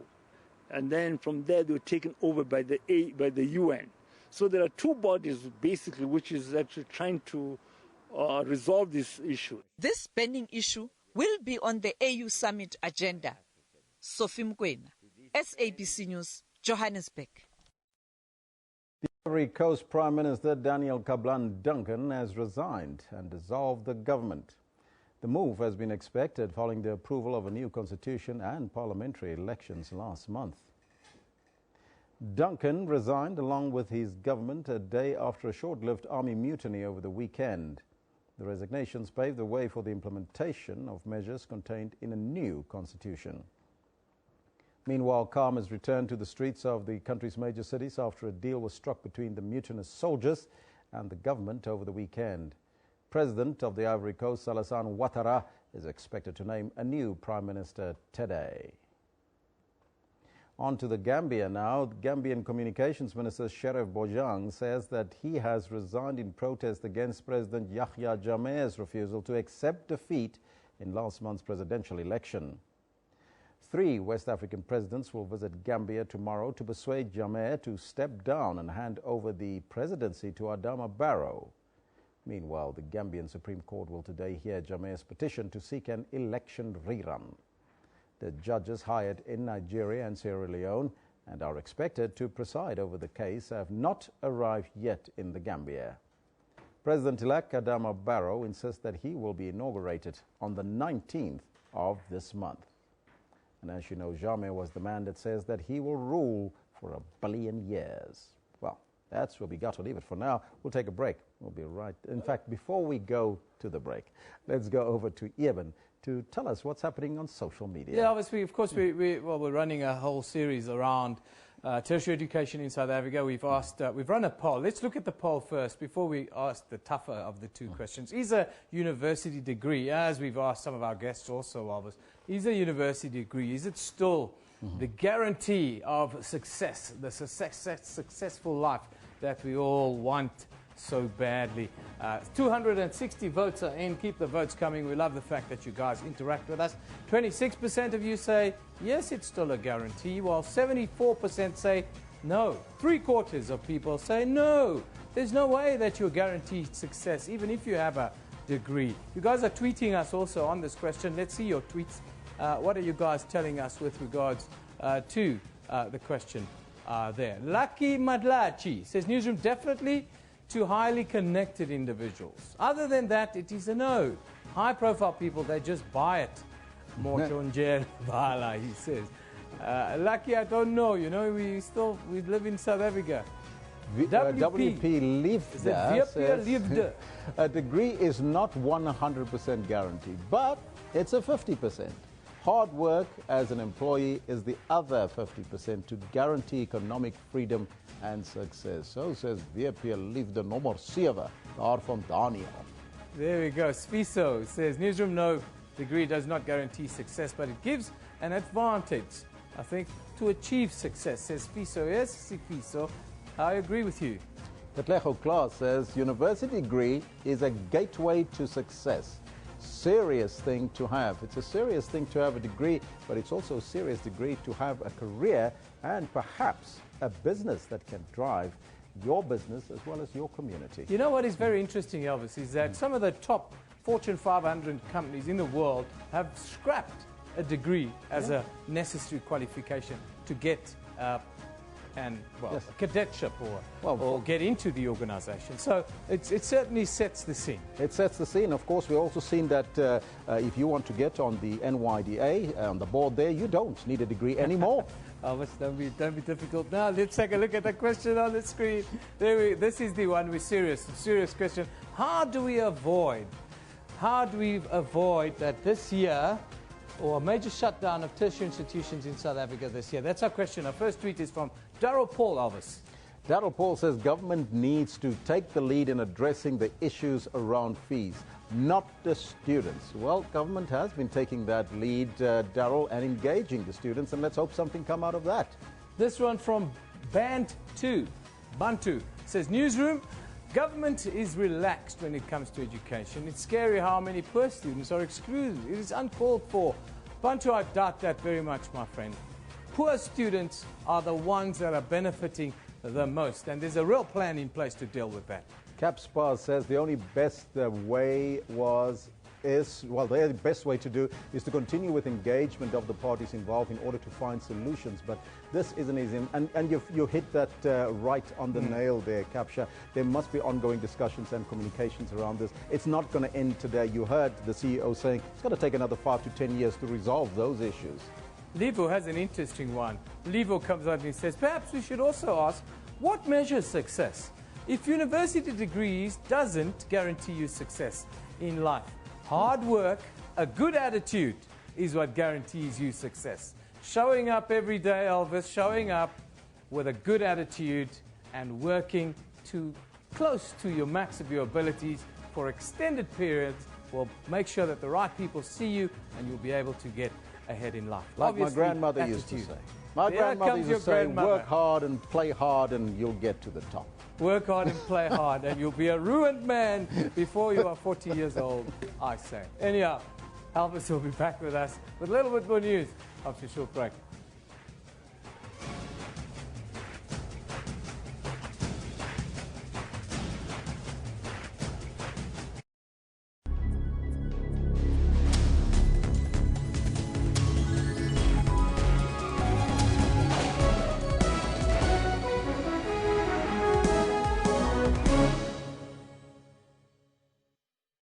Mother Nature continues to wreak havoc in some parts of the country, this time around in KwaZulu-Natal. 16-year-old Nhlakanipho and 19-year-old Sinethemba were both hit by lightning. They were asleep inside this rondavel, their home completely gutted. It's very difficult. I wish it was me who died instead of my children. In Alexandra, north of Johannesburg, another distraught family. 4 days on, and the Chauke family is still clinging on to hope that the body of their 3-year-old daughter will be found. The search for a Pretoria woman who disappeared after a vehicle was swept away by floods continues. She was driving over the Apis River with her son.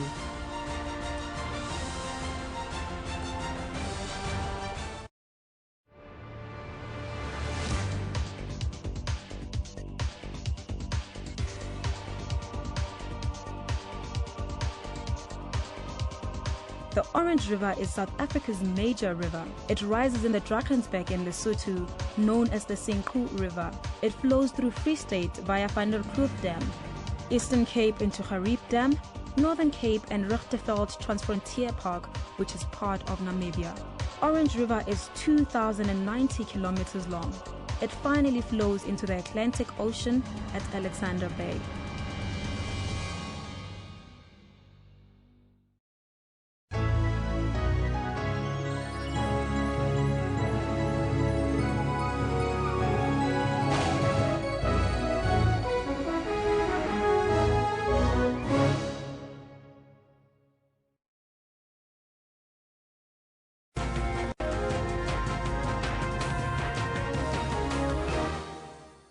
Now remaining with our theme today, which focuses on the number of qualifying matriculants that outweighs the number of available first-year places at universities and the possibility that fees must fall protests might flare up again.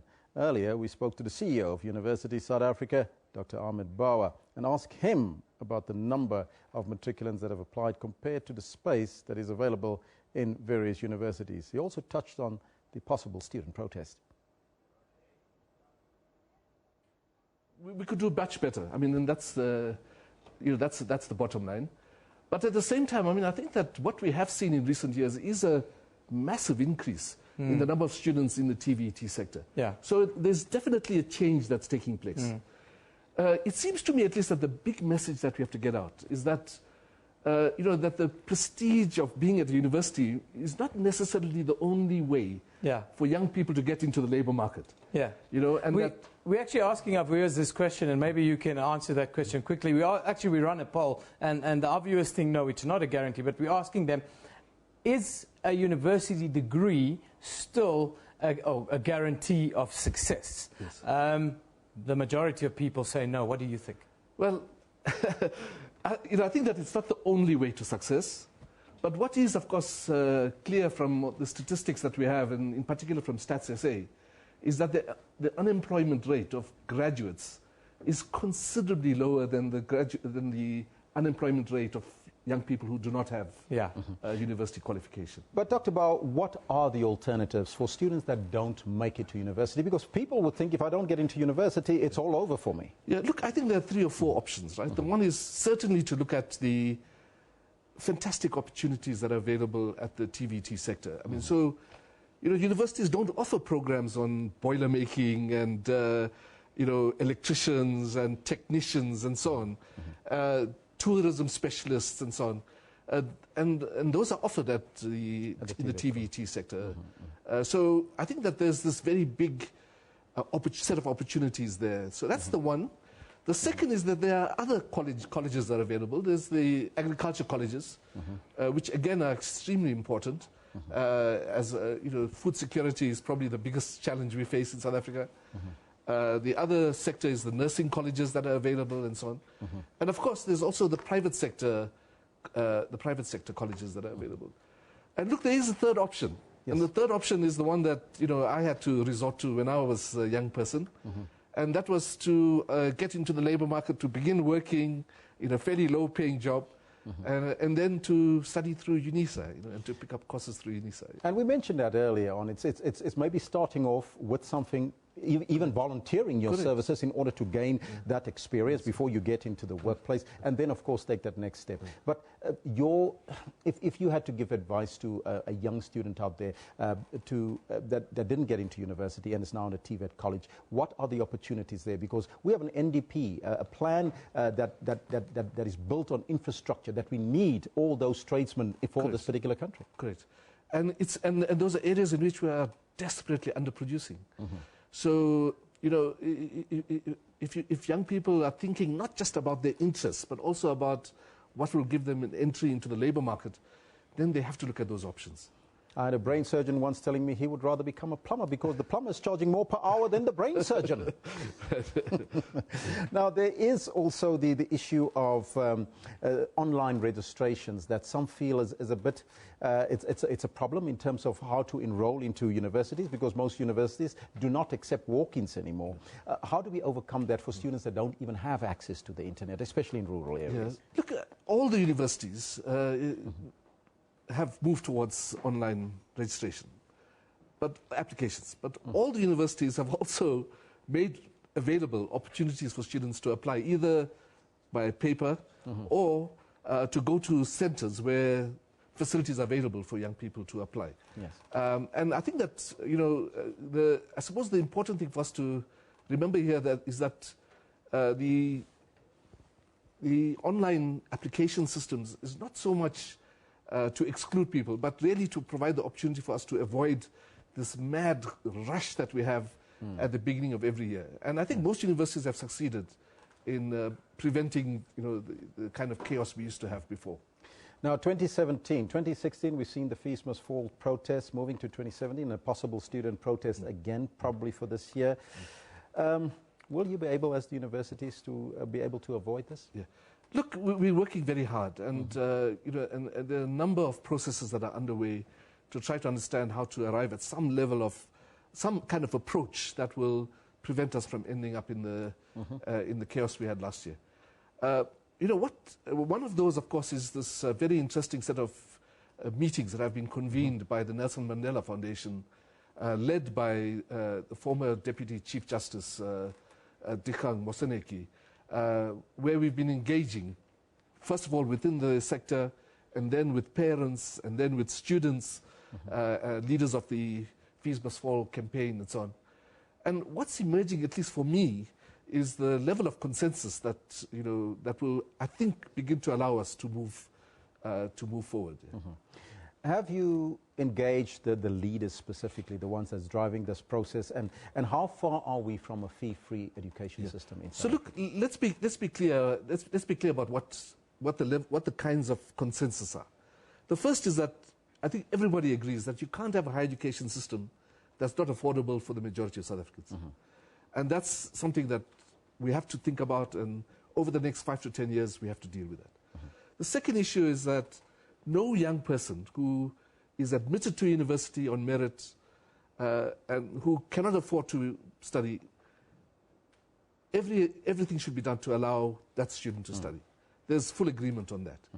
The third point to be made is that for those young people who are in what we call the missing middle, we have to find a way of helping them in the short term and to find ways over the long term which will make it completely possible for them to study. Yeah, universities say only 20% or under 20% of applicants' first years will be accepted this year. So, technical and vocational education and training colleges here in South Africa, they could face a shutdown this year. Yes, even they could face a shutdown this year, similar to that which affected universities in 2016. That's the bad news. Outdated TVET curricula, insufficient NSFAS funding, and unqualified but employed lecturers are some of the grievances expressed by SABC. The association's president, Yonke Twani, says they've been patient with the management and the higher education department for the last 3-4 years now. Now, to talk to us a little bit about the story as well, we are joined by SABC National Chairperson Hulisani Mani. Is with us today. Hulisani, thank you for being with us. Thank you very much. Before we talk about the shutdown that you guys are planning, and I know it's very important, I want to ask you quickly about how do we make TVET and FET colleges, how do we make it more popular choices for students and for parents in the run-up to this, so that we don't have this congestion that we have at the moment? Yeah, no, thank you very much, and thanks for this opportunity. One would like to state that the students out there and the parents, they need to know that as a country, we're going towards industrialization. That's the only way we're going to create more employment. And then going to university, you'll be grooming more of the managers, but as the country, we're short of artisans. Yeah. So it is advisable that we must have more of artisans, so that because South Africa is rich of mineral resources, but we don't have people who are going to process those resources. So opportunities are there. Yes, the opportunities are there. It's for parents to see it, and not every child can end up a manager, as you say. Yes. But talk to us about the shutdown that is looming for TVET colleges. What is the shutdown about? What will it look like? Yeah, basically we are going to shut down all the 50 TVET colleges nationally. Because initially when we were elected in office in May last year, the first meeting we had was with the minister, where we raised all the issues within TVET. One of them was that the last time TVET got an increase in terms of funding was in 2013. So when you hear Minister Pavin Gordon talking about the billions that have been injected to the sector, none is going to TVET sector. And was saying the country is short of artisans, but there's no investment that is going towards that sector. And another thing is the issue of NSFAS itself. The only increase, we've been increasing our enrollment by 100,000 annually, but the increase that we've been getting is only talking to the CPX just to address the issue of inflation. And another thing is on the issue of our qualified the lecturers that we have. We are saying we want to produce qualified, highly skilled artisans, but the salary packages that are also there, you can't even attract qualified engineers to make sure that they come to the sector and will produce quality. Now, the pictures we're seeing on screen right now, of course, from our campuses last year, it was chaos everywhere. Now, you are saying TVET colleges are also going to be shut down. Do you expect these kinds of scenes to play out on these campuses also? No, definitely not. Ours is going to be we're just going to shut down the campus in the entire provinces, nationally. But then we will make sure that our students must be peaceful, and anyone who's going to do any criminal activity, they are advised that SABC are not going to be part of that, but we're going to shut down the colleges. Now, it's quite easy and simplistic to call on government and to blame government for all the problems that we have on our campuses, but also at our TVET colleges. Business, who are the beneficiaries ultimately of all the skills that come through, the artisans that you're talking about that come through these colleges, business are the beneficiaries of it at the end. Shouldn't there be some responsibility on your part being placed on business, who are placing those students within their employ afterwards, thus benefiting from it? But we don't hear much from business, do we? True. Business have been silent because they've also been playing games, shifting responsibility. But we're calling upon business to also participate.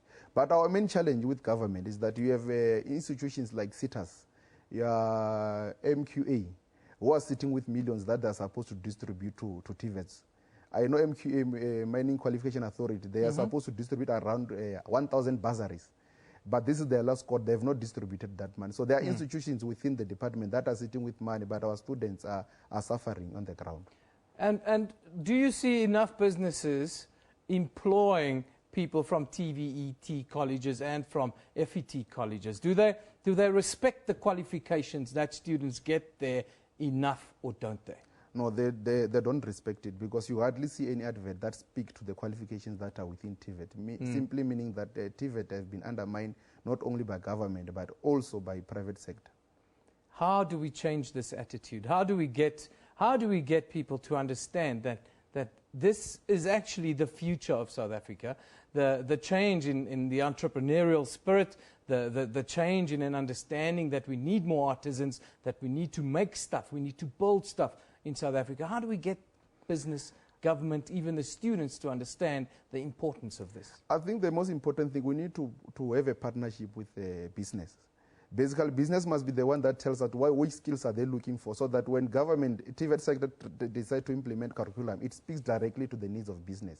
Because currently probably there's a gap between what the TVET is providing and what the business are looking for. So there must be a relationship. So the business tell us what are they planning the next 5 years, and we'll make sure that that skill is available within TVET. Now, the discussions you're having with the higher education department's been ongoing in the run-up to this. You mentioned the grievances. Where are you in the discussions with the Department of HE? Basically, I remember on our first meeting with the Minister and the DG, we agreed that on the 30th of June, all the outstanding certificates, because you have students who have done their qualification in 2012, they have not received their certificates up to date, and they are unable to get permanent employment because those certificates are compulsory. So our issue with the department, it commits, but they're not willing to deliver. And those people who are failing to deliver, they're still sitting in their offices, they're still getting their 13th check. And we're saying if people are failing, they must do the right thing and pack their bags and go, because we're compromising the entire TVET sector with more than 700,000 students nationally. What needs to happen in the next 2 weeks? Basically, we have sent our memorandum to the department. We're expecting them to come back to us with a commitment to address our issues, because in writing this time, because they will always agree in meetings, but there will never be a follow-up commitment with timelines and everything. But what we're saying, they must give us a written commitment saying that they are going to increase our NSFAS allocation, they are going to give us a infrastructure grant, and all those colleges that got a disclaimer audit report, they must be held accountable, councils must be dissolved, because if you can't manage the legal we have when we are crying for more funding, it is a disaster on its own. We're saying all councils that fail to get clean audit report, they must be dissolved, management must be held accountable, they must be given warnings to say if they're not going to clean the act and stop the issue of maladministration, they will be excused from their positions. I thank you for coming in today and talk to us about another threat that's facing TVET colleges and FET colleges here in South Africa. A major shutdown in that sector as well, says Hulisani Mani, if their concerns are not going to be addressed in the weeks to come. Hulisani Mani is the SABC National Chairperson. I thank you for being with us here on the Newsroom show today. Thank you very much. Now, time for us to take a short commercial break. When you come back, Kendall Makamate will bring you up to speed with what's happening in the world of sport.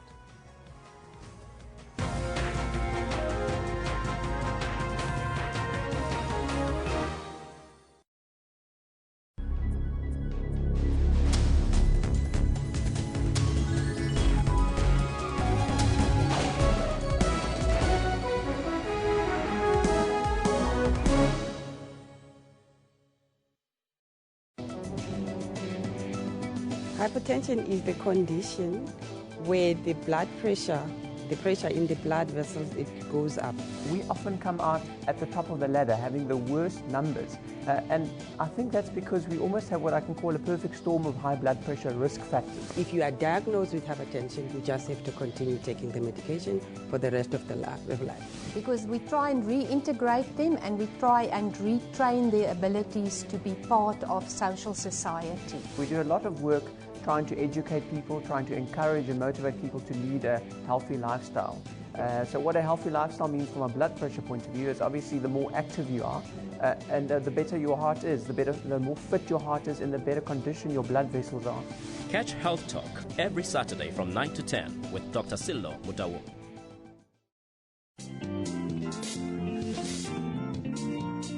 A conscious move from being a street kid to being a barrister of note. Keep on praying for me to make a better life. A creative application of the mind on an essential need, water in wheelbarrow containers. How about if we come up with an idea of an enclosed container that sits on top of the frame of a wheelbarrow? With the sharing of resources, a boy with Russell Silver syndrome receives medication. The fact that you just said to me, well, you're covered for next month, that's amazing. So that's the medication. For more inspiring stories, stay tuned to Bupilong every Friday.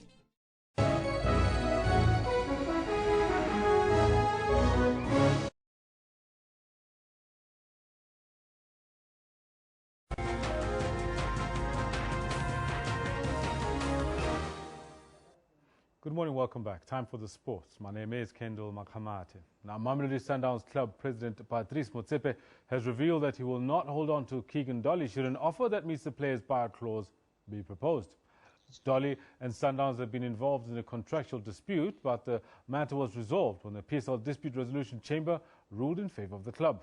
Motsepe also announced that they've come to a 4-year contract agreement with coach Pito Mosimane to extend his stay at Lurkop. The dispute between Dolly and Sundowns was with regard to an error on his buyout clause that was signed a year and a half ago. Motsepe confirmed that it was indeed a mistake by an official from the club. He was on loan to Ajax, and when he came back to Sundowns, it's in the document, the PSL said, no, but you've got to change, because he's now coming to you, you can't have the previous agreement you had. So you've got to change it. You've got to give us the original, Yugesh, the original agreement. A mistake was made. But the general feeling among club members was that it was a deliberate error. The first question was, Patrice, just stop living in your own world.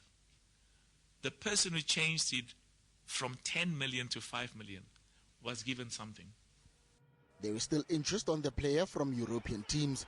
Motsepe also confirmed that one of the top clubs in England has been monitoring the player for the past 12 months. Sundowns will not stand in the player's way.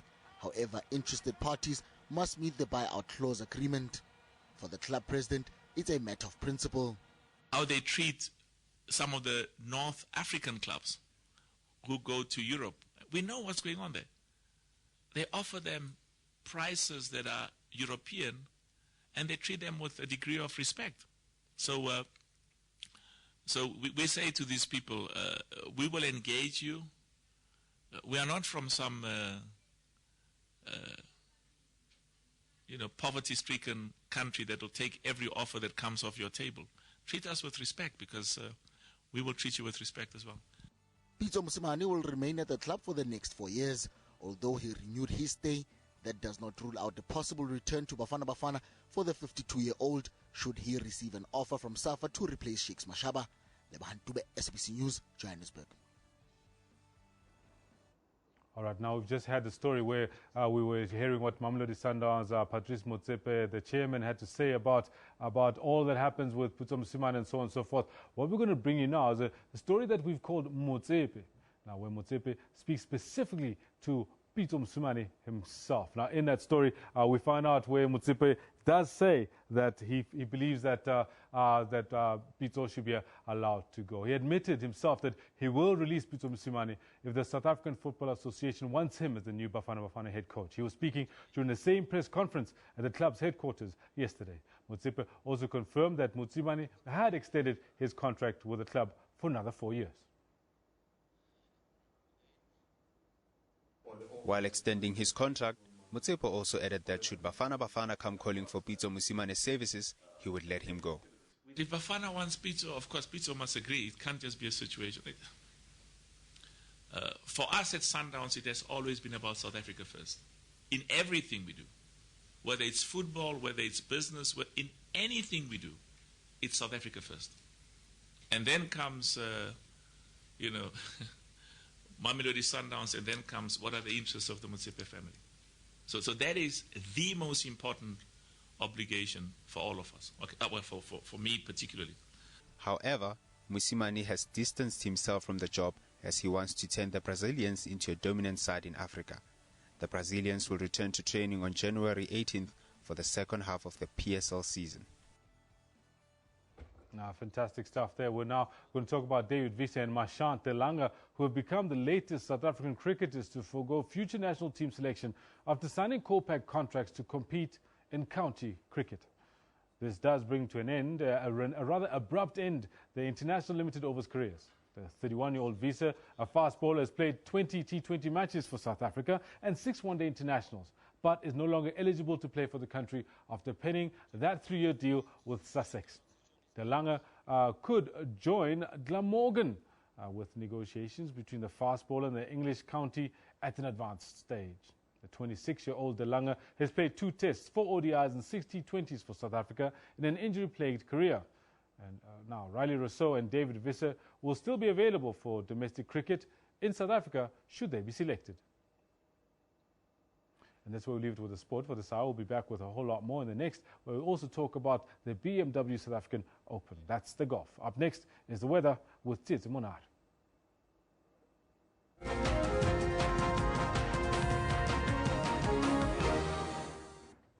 Hi there, welcome from the weather desk. We are expecting some partly cloudy skies and rainy weather right across the central part of South Africa, with up to 60% chance of rainfall expected towards the Northern Cape province and over the Eastern Cape.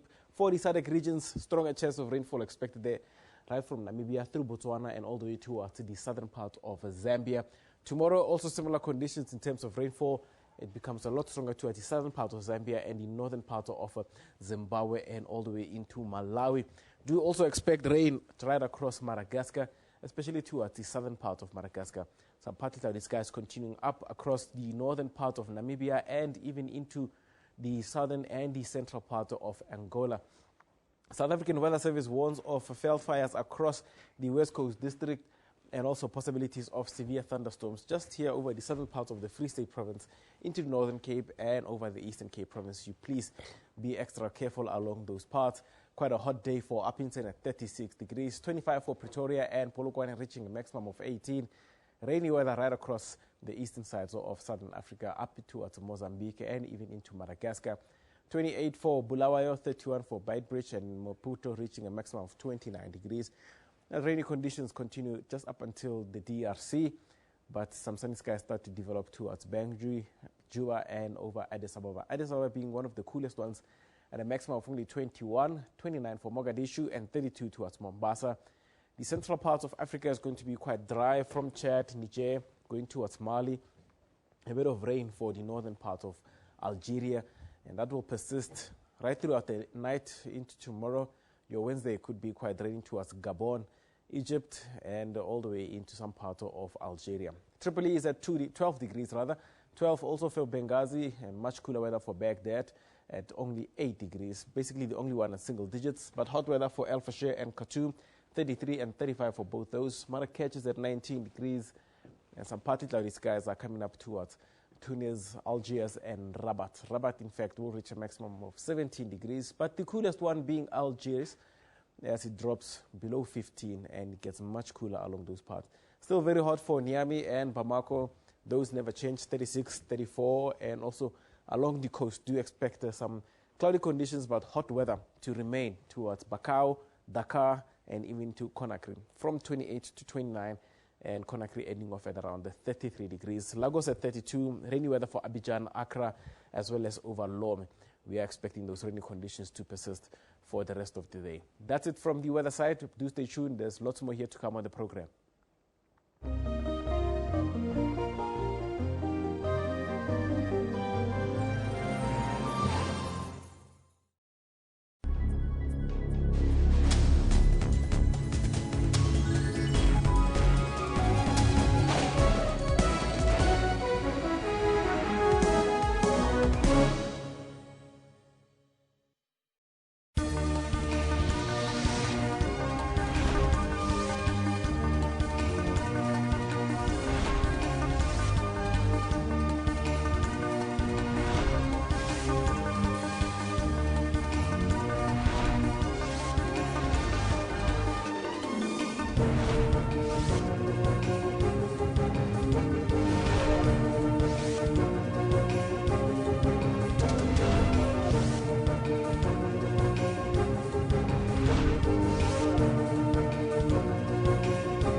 Probably should ask the question, is the ICC targeting African leaders? For the life of me, I would hate to be charged with crimes against humanity. Very few people can deny nor ignore that there are crimes being committed on the African continent at this very moment. Now, we need to be able to hold people to account regardless of where they are from. South Africa has a body of international law that it's committed itself to, that seeks to counter impunity in the world when it comes to gross human rights violations. In this specific instance, we have a problem. By the way, you must remember that South Africa has a law on extradition and mutual legal assistance that enable us to extradite any fugitive of justice from anywhere in the world so that they can stand trial for whatever crimes.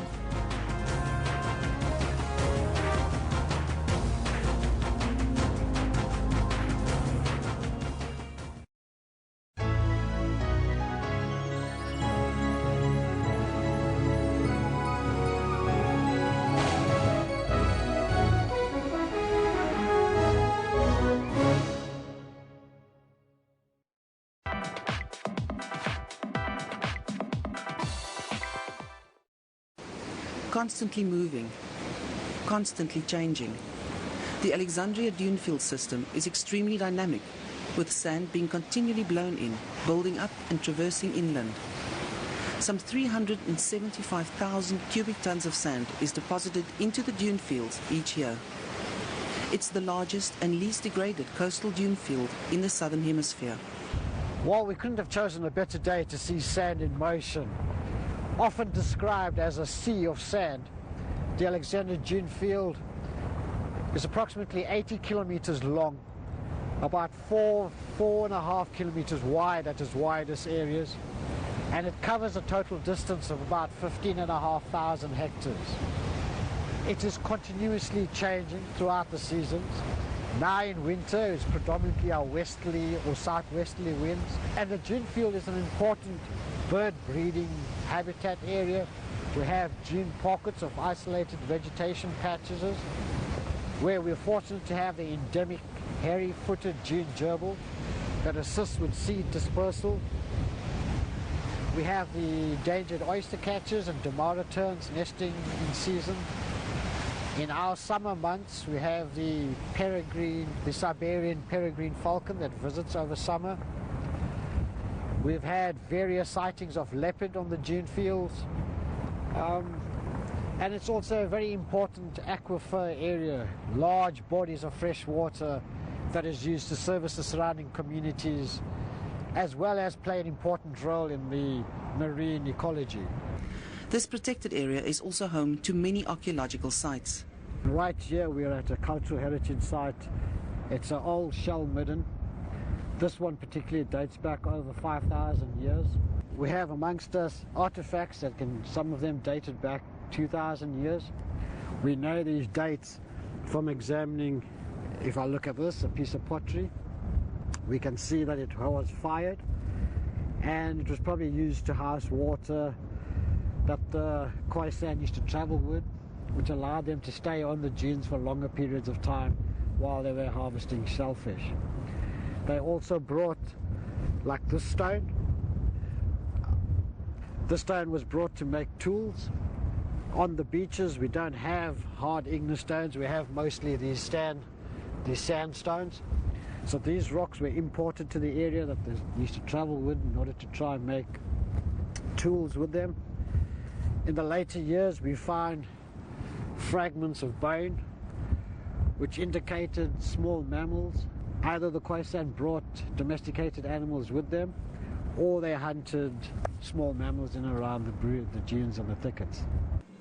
Bordering the dune field is the contrasting Woody Cape section, which also forms part of the Addo Elephant National Park. The Langebos huts are available to hikers on the 2-day Alexandria hiking trail, as well as those simply wanting an overnight stay in the forest. This forest was exploited until the area was declared a nature reserve in 1987. It now enjoys the highest level of formal protection under South African environmental legislation.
It's 1100 hours Central Africa time. This is the final hour here on the newsroom. You have to stay with us until 12 o'clock. I'm Elvis Preslin. I'm Kendall Makamati. Now, we're taking a look, of course, at education this morning. And as you know, the focus really is on the 2017 school year. And today the focus falls on the number of qualifying matriculants that outweigh the number of available first-year places at universities and the possibility that the fees must fall progress might flare up again. So we're asking them that question, Kendall. Exactly. That question really is around that. And we're asking you, how do we avoid a major shutdown of tertiary institutions this year? Let's take a look at what you have to say in relation to the question that we posed to you. This one from Munati Grootboom says, give them free education. Don't you learn from the likes of Cuba who implemented it? Well, that's a question here from Munati Grootboom. Munati carries on, says we cannot avoid this if the South African doesn't listen to the people or students. I believe he's referring to the South African government not listening to the people or students, that it cannot be avoided. This one from Lucky says the issue here is money. Does South Africa have the money? Does government and our leaders care? Lot of solutions is just ignorance. So says Lucky. Now, we've also got a poll that's on the go, Elvis. Yes, we're conducting that poll. Of course, the question that we posed to you on the poll, is a university degree still a guarantee to success? And this is what you have to say. Yeah, 278 votes, fantastic. 26% say yes, it is a guarantee of success. However, the overwhelming majority of us, 74%, say no, it's not. Yep, and 26% are saying yes, it is. Well, there you have it. There's also a couple of tweets in relation to this. Stand out to fit in says leadership where specialist invention is praised, not capitalism. I think it's socialist, that thing. Socialist, yes. Leadership where socialist invention is praised. Well, relating to Cuba once again. Yeah, and McRob says we need to define success first. Nice one. It is relative from person to person. It is relative indeed, Rob. Thank you so much for your participation. Let us know what's on your mind on our Twitter handle at SABC Newsroom as well as on the Facebook page. But first, let's take a look at your news headlines.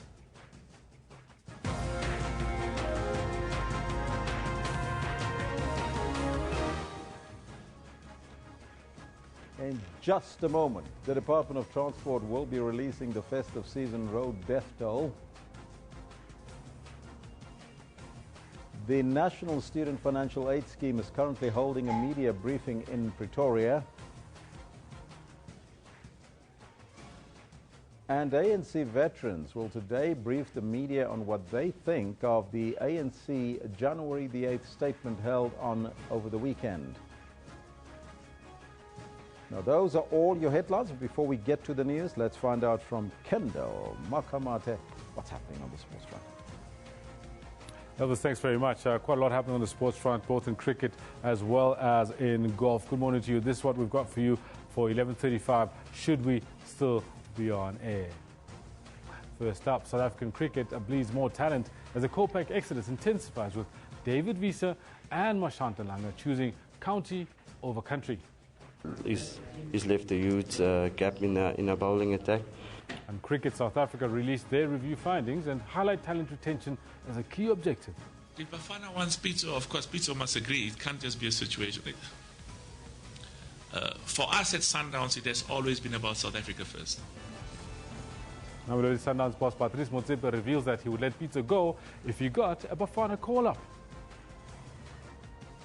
All this and more I've got for you later on, about 11:35. But for now, it is back to Elvis, who's got the news. Thank you, Kendall. Top story this hour.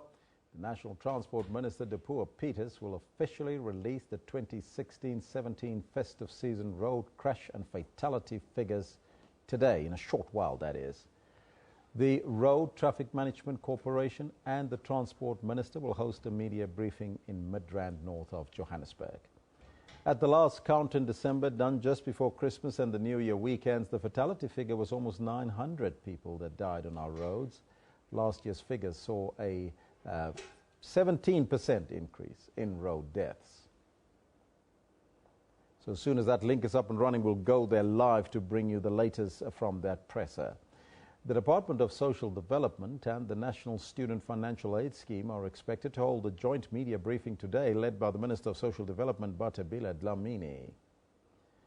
The department is expected to announce how NSFAS will assist the social grant beneficiaries who pass their matric and are accepted at institutions of higher learning. Online applications for funding from NSFAS reopened yesterday. Now, this is the second window for students to secure funding from the financial aid scheme. Meanwhile, NSFAS is battling to recoup at least 14 billion rand from former beneficiaries. But many beneficiaries maintain that economic factors such as low wages and the so-called black tax make it difficult to repay funding. Tertiary institutions are once again faced with a huge influx of first-year applications. Thousands of applicants have been standing in long queues at a number of universities. Desperate for space as registration week begins at TUT. Long queues, this despite the university's announcement that no walk-in registrations will be allowed. Yeah, I've done my online application, so yeah, I'm just waiting to register. I've done the online applications, it's fine, but now I'm standing in the queue so that I can see that if I qualify to enter at TUT. The university says it only has room for 15,000 new students, but has received more than 95,000 new applications. Prospective students who haven't made up their minds about what to do this year will have a last chance to apply for study at the Tshwane University of Technology. The annual online application inquiry system will open today. The story was no different in Limpopo. Queues stretching for hundreds of meters, more than 15,000 seeking admission. So far, they didn't attend us, they didn't tell us anything, so we're just standing in the line. So we're just hoping that today maybe they could help us, because last year we were here, we were unable to enter the school because of the lines and everything. The university has limited space and online applications are prioritized. The University of Johannesburg was no exception. Prospective students and parents stood outside the registration tents until they were asked to return the next day. We are given this piece of paper that there are no walk-ins and we should go online or phone. When you try to go on the call center, the phone rings long and just like that. The registration process at Wits University went ahead with no glitches, only some complaining about financial exclusion. I also applied for NSFAS. NSFAS, I'm still waiting for the answer. There is fee increment now that we're talking about, which is 8%. That 8% is going to affect everyone, returning students and first-year students. Registration at all these universities will continue throughout the week. Prospective students and parents are urged to register online. Napang Alamu, SABC News. With the new academic year set to begin tomorrow, the Gauteng Education Department still has 58,000 pupils to place into schools. Last year, it introduced an online registration process for grade 1 to 8 pupils. Gauteng MEC for Education, Panyasila Sufi, joined SABC News earlier to discuss the issues around the online learner registration. He attributes the reason for the numbers of students who still have yet to be registered in school to bad time management on the part of the parents. Lesufi maintains that enough measures have been put in place to address the technological challenges faced by rural communities in the registration process. Categories of parents that applied. We've got the first category, those that applied on time. We've done everything to place them. It's only 20% is remaining in that bracket, purely because the choice of schools and the disputes that we're having. There's some parents that believe, I need school X. So if school X is full, don't take me to school Y or school Z. So we are sorting out those problems. And there's a second category of parents that applied after the deadline. We've incorporated them. I think that's the last chunk of the number that we've just alluded to. And those are the parents that we are pushing very hard to place, because our schools reopened yesterday, so majority of them are getting placement. And then there's the last category, which is the worrying one, to be quite frank. It's parents that only appeared in our offices yesterday. So you can't say it's online registration, because they just appeared yesterday and they need placement. With those parents, I want to be honest, frank and open with them. We're only going to start to place them maybe at the end of February and the beginning of March, because we need to clear this main backlog first. And we urge parents every year, please apply on time. alert us, we'll be in a position to But deal then, with MEC, you this. are aware that in some communities they don't have access to infrastructure such as the internet. No, we've made provisions for that. There's no community without a community library. So we've used community libraries, we've used our offices, we've used our schools. We deployed personnel in all our schools, because if you say you want to go to school X, it means school X is less than 5 kilometers away from you. So you can go to school X and our officials will assist you to apply. So it's not accessibility of the internet, but besides, we've got almost 30,000 learners that we gave tablets, and we said they must assist their parents as well to make an application. So it is just the time management component of it, to be quite frank, and that's the component that we are working very hard to resolve. Well, I do appreciate that you are defending this system, but then so many parents, dozens and dozens, if not hundreds of parents, are complaining that the system is always offline. What was the opposite? Last year we didn't have a system with almost 80,000 parents that we didn't place. Last year we didn't have the system with many parents that could not be placed in even a single school. Last year we didn't have the system. There are parents that could not even be admitted at the gate of the school. While you are at the gate, they just tell you the school is full. Now you can track your application. And last year with double figures, because if a parent can't get a school in Midrand, they go to Woodmead. If they can't get a space in Woodmead, they go to Sentin. So we take as 3 parents, only to find is 1 parent. So the system will tell you is 1 ID is 1 parent. So we know where we need to build new school, because the system can capture that information and say the high number of areas where parents want to take their schools is in Tshwane. So we can manage that thing. So it's not about the system. I mean, I can ask you now, do you still have people that believe the cassette is more better than the DVD? No. So things change, and we need to move with times. And paper is a problem, you know, because if you use a paper-based system, paper get lost. People just, human error is high, and it has its own limitations. So a paperless system allows us to manage these things without interference. You see Panyasa Lesufi giving his explanation. Now, the ANC veterans are expected to hold a meeting today. That meeting will look at progress made after the veterans requested the African National Congress to hold a consultative conference on the challenges that the party is facing. The meeting will also look at the January 8th statement which President Jacob Zuma delivered at the London Stadium in Soweto at the weekend. Last week, on the sidelines of the NEC meeting, ANC Secretary General Gwede Mantashe reiterated that the consultative conference would take place 2 days before the policy conference in June this year. Further afield now here on the continent, Ivory Coast Prime Minister Daniel Kablan Duncan has resigned and dissolved the government. The move has been expected following the approval of a new constitution and parliamentary elections last month.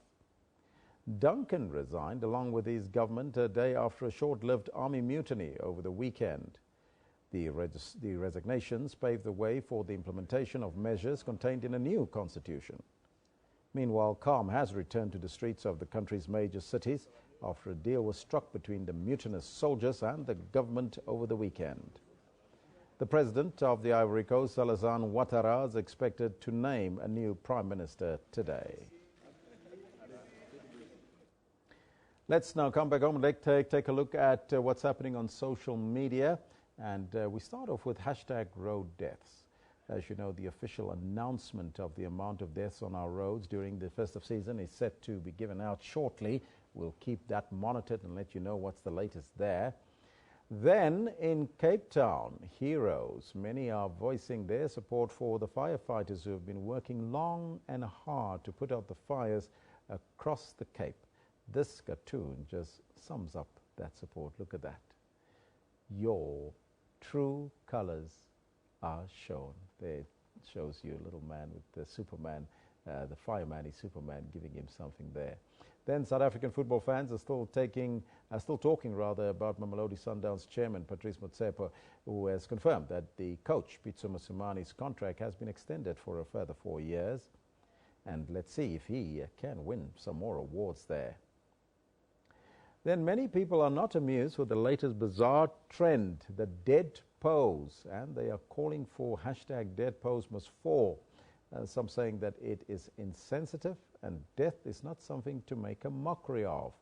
Tao says that people take their lives for granted and do not fully appreciate the lives that they live. And this one from Lancelot says, let us learn to draw the line. You don't play with death. Let us stop it We have become a laughing stock as a nation. And in other news, the President-elect of the United States, Donald Trump, found his way into a few Golden Globe speeches, and he's not happy about Meryl Streep's rant. During the press conference, the actress Viola Davis was asked about the progress being made in America, and she said, "I will believe it or not. Remove Trump from the equation because I feel that it's bigger than him. I believe it is our responsibility to uphold what it is to be an American." She went on to say that there is no way that we can have anyone in office that is not an extension of our belief system, earning some brownie points with Trump. Well, there you have it. These are the things that's happening currently on social media. We'll take a short break and we'll be right back after that.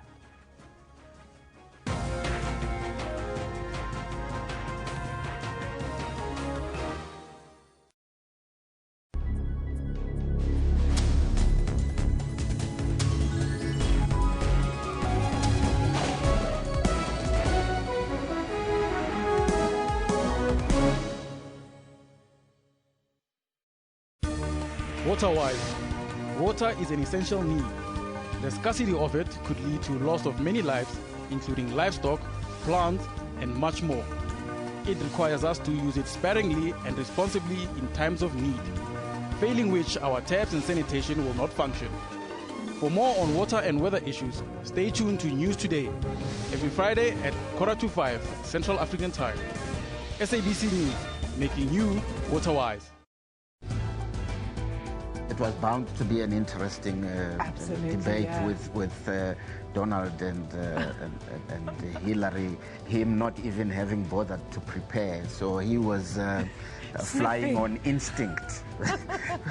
And it didn't come across quite well. I'm starting a hashtag, medical fees must fall. There are many students who are protesting who are not necessarily violent. The students are saying the issue is how to implement, whereas the Commission's mandate is to look at feasibility. Yeah. Among these countries, only South Africa allows same-sex marriages. Very concerning indeed, Prof. Your sexual orientation does not demean your own humanity, doesn't make you less of a human being. That really is the essence.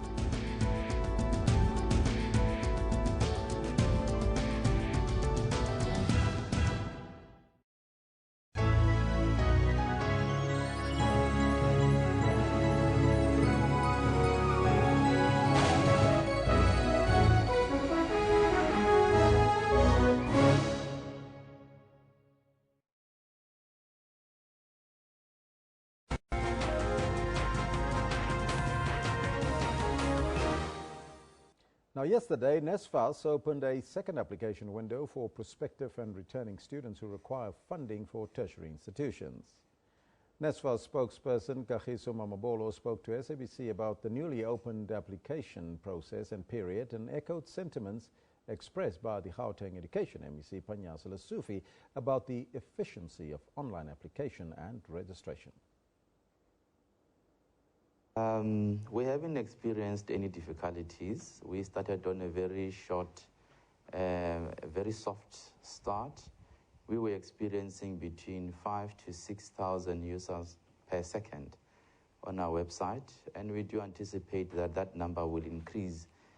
But what we just want to say is that we encourage everyone who really comes on our website to ensure that they've got all the supporting documents necessary ready, because that will actually make them complete the application in at least less than 10 minutes to say.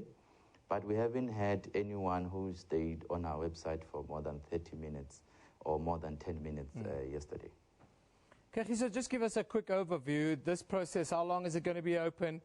And, you know, you talk about online, but what are the options for students to look at within the application process? Look, I was listening to an interview with the MEC of Education in Gauteng, Panyasala Sufi, and I must say I agree with him that, you know, paper application forms are really, really hard to manage. There's a lot of human error that comes with it. There's a lot of administrative burden that comes to it. And this online application that as NSFAS we've decided to introduce is to really simplify the process, to make the user experience more easy, and also for us to have enough time to assess and evaluate and communicate directly with the student. But it's not only the online application that is available. The applicants can still download our manual application form, complete it, and then fax it or email it to us. And the dates that we have, we opened yesterday and we'll close on the 20th of January for universities. But because the registration at TVET colleges closes a bit later in the year, so the closing date for applications for those that are going to TVET colleges will be the 14th of February. Well, the message from NSFAS is very simple, is that when we look at the South African Human Resource Development Strategy and the skills gap in the country, most of the skills that are required in the country are at TVET colleges.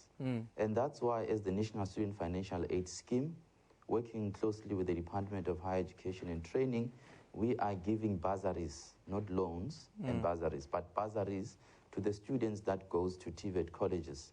So it makes sense, and it is really encouraged that that's where they should start before they even consider going elsewhere. And remaining with our theme today, which focuses on the number of qualifying matriculants that outweigh the number of available first-year places at universities, and the possibility that fees must fall, protests might flare up again. We earlier spoke to the CEO of University South Africa, Dr. Ahmed Bauer, and asked him about the number of matriculants that have applied compared to the space that is available in various universities. He also touched on possible student protest. We could do much better. I mean, and that's the bottom line. But at the same time, I mean, I think that what we have seen in recent years is a massive increase in the number of students in the TVET sector. Yeah. So there's definitely a change that's taking place. It seems to me, at least, that the big message that we have to get out is that, that the prestige of being at a university is not necessarily the only way for young people to get into the labor market. Yeah. And we're actually asking our viewers this question, and maybe you can answer that question quickly. We run a poll, and our viewers think, no, it's not a guarantee, but we're asking them, is a university degree still a guarantee of success? Yes. The majority of people say no. What do you think? Well, I think that it's not the only way to success. But what is, of course, clear from the statistics that we have, and in particular from Stats SA, is that the unemployment rate of graduates is considerably lower than the unemployment rate of young people who do not have university qualification. But Dr. Bauer, what are the alternatives for students that don't make it to university? Because people would think, if I don't get into university, it's all over for me. Yeah, look, I think there are 3 or 4 options, right? The one is certainly to look at the fantastic opportunities that are available at the TVET sector. I mean, so, universities don't offer programs on boiler making and, electricians and technicians and so on. Tourism specialists and so on, and those are offered in the TVET sector. So I think that there's this very big set of opportunities there. So that's the one. The second is that there are other colleges that are available. There's the agriculture colleges, which again are extremely important. As food security is probably the biggest challenge we face in South Africa. The other sector is the nursing colleges that are available and so on. And of course, there's also the private sector colleges that are available. And look, there is a third option. Yes. And the third option is the one that, I had to resort to when I was a young person. And that was to get into the labor market, to begin working in a fairly low-paying job, and then to study through UNISA, and to pick up courses through UNISA. And we mentioned that earlier on. It's maybe starting off with something, even volunteering your services in order to gain that experience before you get into the workplace, and then, of course, take that next step. But if you had to give advice to a young student out there that didn't get into university and is now in a TVET college, what are the opportunities there? Because we have an NDP, a plan that is built on infrastructure, that we need all those tradesmen for this particular country. Correct. And those are areas in which we are desperately underproducing. So you know, if young people are thinking not just about their interests, but also about what will give them an entry into the labor market, then they have to look at those options. I had a brain surgeon once telling me he would rather become a plumber because the plumber is charging more per hour than the brain surgeon. Now, there is also the issue of online registrations that some feel is a bit, it's a problem in terms of how to enroll into universities, because most universities do not accept walk-ins anymore. How do we overcome that for students that don't even have access to the internet, especially in rural areas? Yeah. Look, all the universities have moved towards online registration, but applications. But all the universities have also made available opportunities for students to apply either by paper or to go to centers where facilities are available for young people to apply. Yes. And I think that, you know, I suppose the important thing for us to remember here is that the online application systems is not so much to exclude people, but really to provide the opportunity for us to avoid this mad rush that we have at the beginning of every year. And I think most universities have succeeded in preventing, you know, the kind of chaos we used to have before. Now, 2016, we've seen the Fees Must Fall protests moving to 2017. Unfortunately, that's where we got to cut that interview. Now, as promised earlier, let's now cross live to Midrand, where the Transport Minister, Dipuo Peters, is currently releasing the official 2016-2017 festive season road crash and fatality figures. % of the total fatalities being our young men. Females contributed 23%, which marks a 2% decrease compared to the previous year of the fatalities. Females can still do better. Women bring life to earth, and women must enhance and protect life. And we need to make sure that women actually start ensuring that they contribute to less and less fatalities on the road. Ladies and gentlemen, very disturbing of this number, 81% is apportioned to blacks, whilst the remainder is shared amongst colored, whites, and Asians.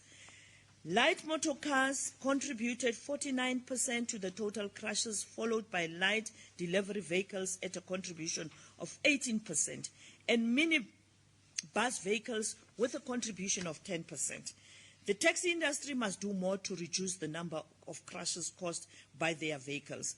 Remember, one taxi or minibus carries 15, 18, or 22 people, and therefore 10% means the big number of people that would have perished in that particular crashes.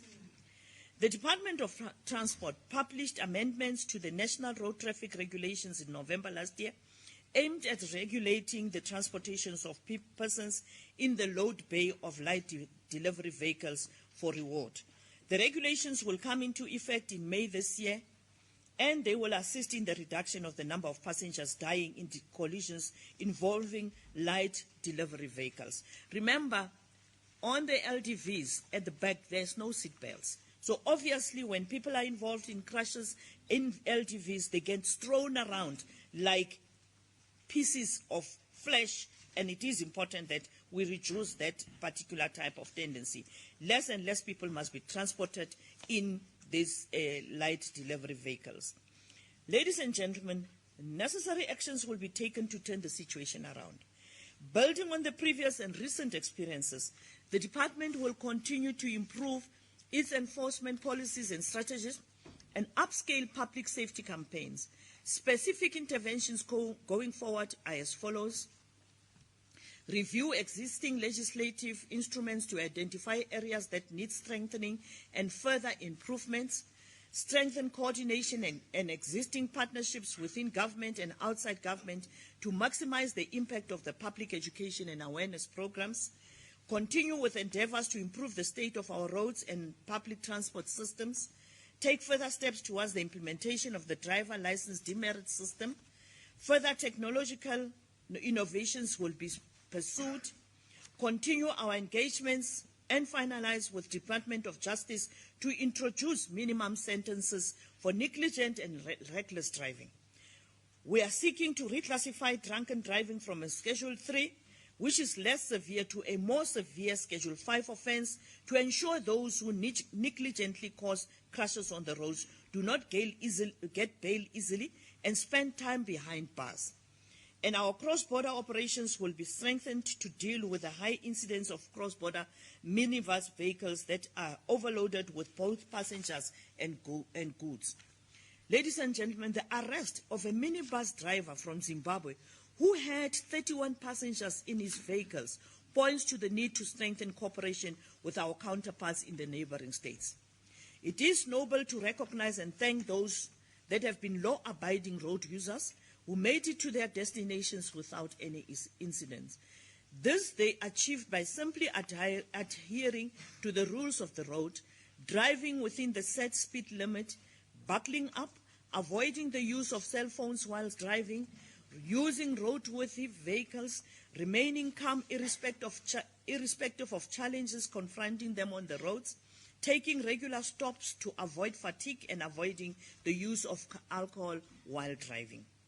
Ladies and gentlemen, achieving the goals that we have set as the Department for the greater safety of all South Africans is a long-term program. It will require greater cooperation between the Department and all citizens of the Republic of South Africa, including those who are visiting as tourists and who are here to work.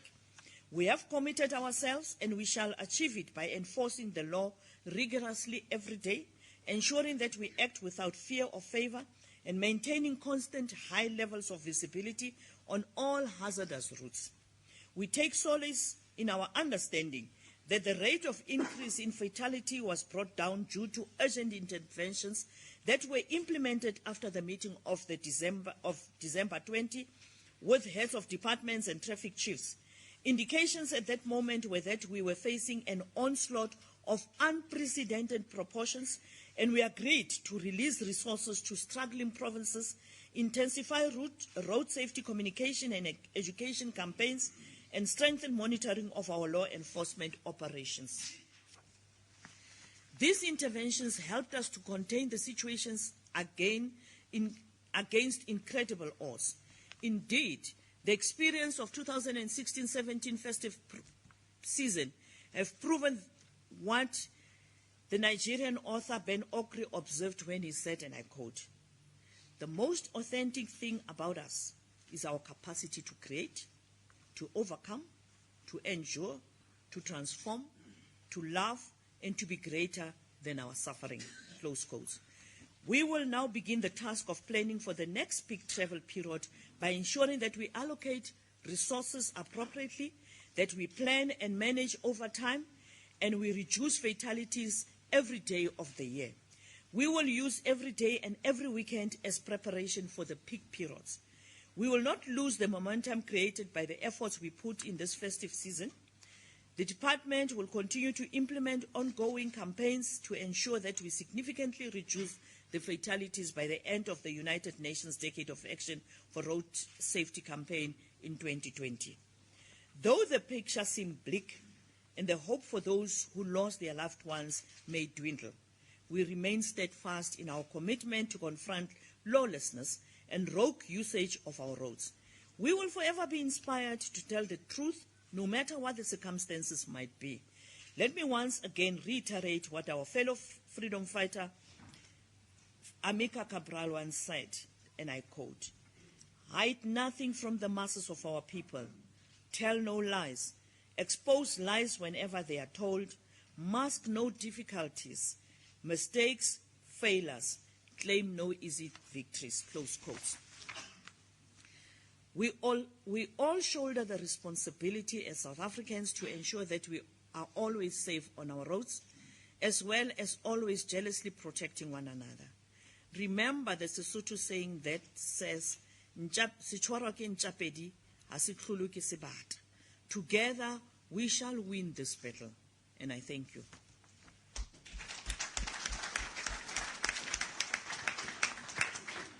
Thank you, Minister. We shall now go to the second segment of our media briefing, where we'll give to the media an opportunity to ask clarity-seeking questions to the Minister and the entire panel.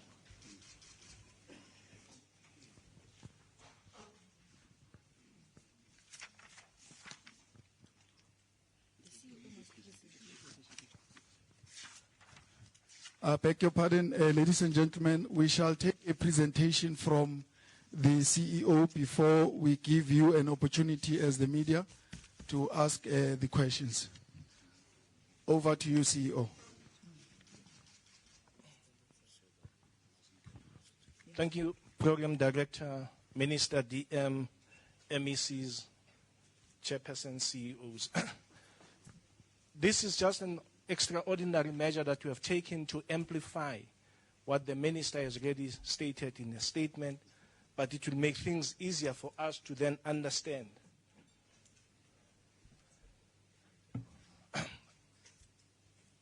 We just indicate in terms of the motor vehicle that have been registered that you had a total of 235,591, which is a 2.23% increase.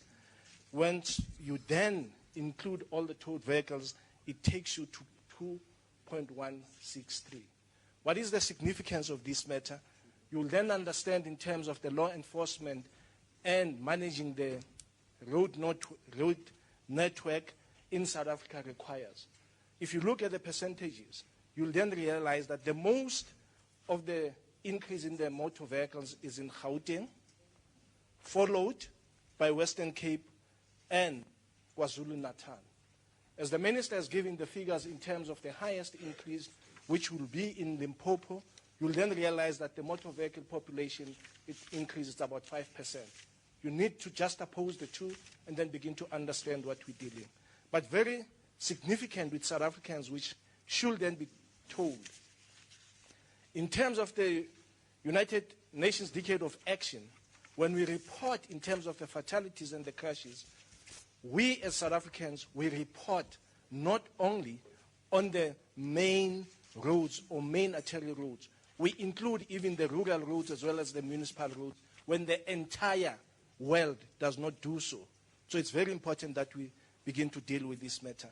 We give a total picture of the fatal crashes and fatalities on all our roads, be it rural, be it gravel, be it the surfaced roads. We have seen a decrease and a decline in terms of the issuance of the learner licenses, which decreased with about 0.05%. But what is important is the increase that the Minister spoke about in terms of your driver licenses. New drivers that have entered our road network is 506,387. What is the change? 4.3. But what is the ratio to the law enforcers? We have not seen any increment in terms of the law enforcement that are supposed to be dealing with these people. As we then contextualize those issues, it's important to look at the stretch of the road network, to deal with the law enforcers or human capital that is available to deal with those issues.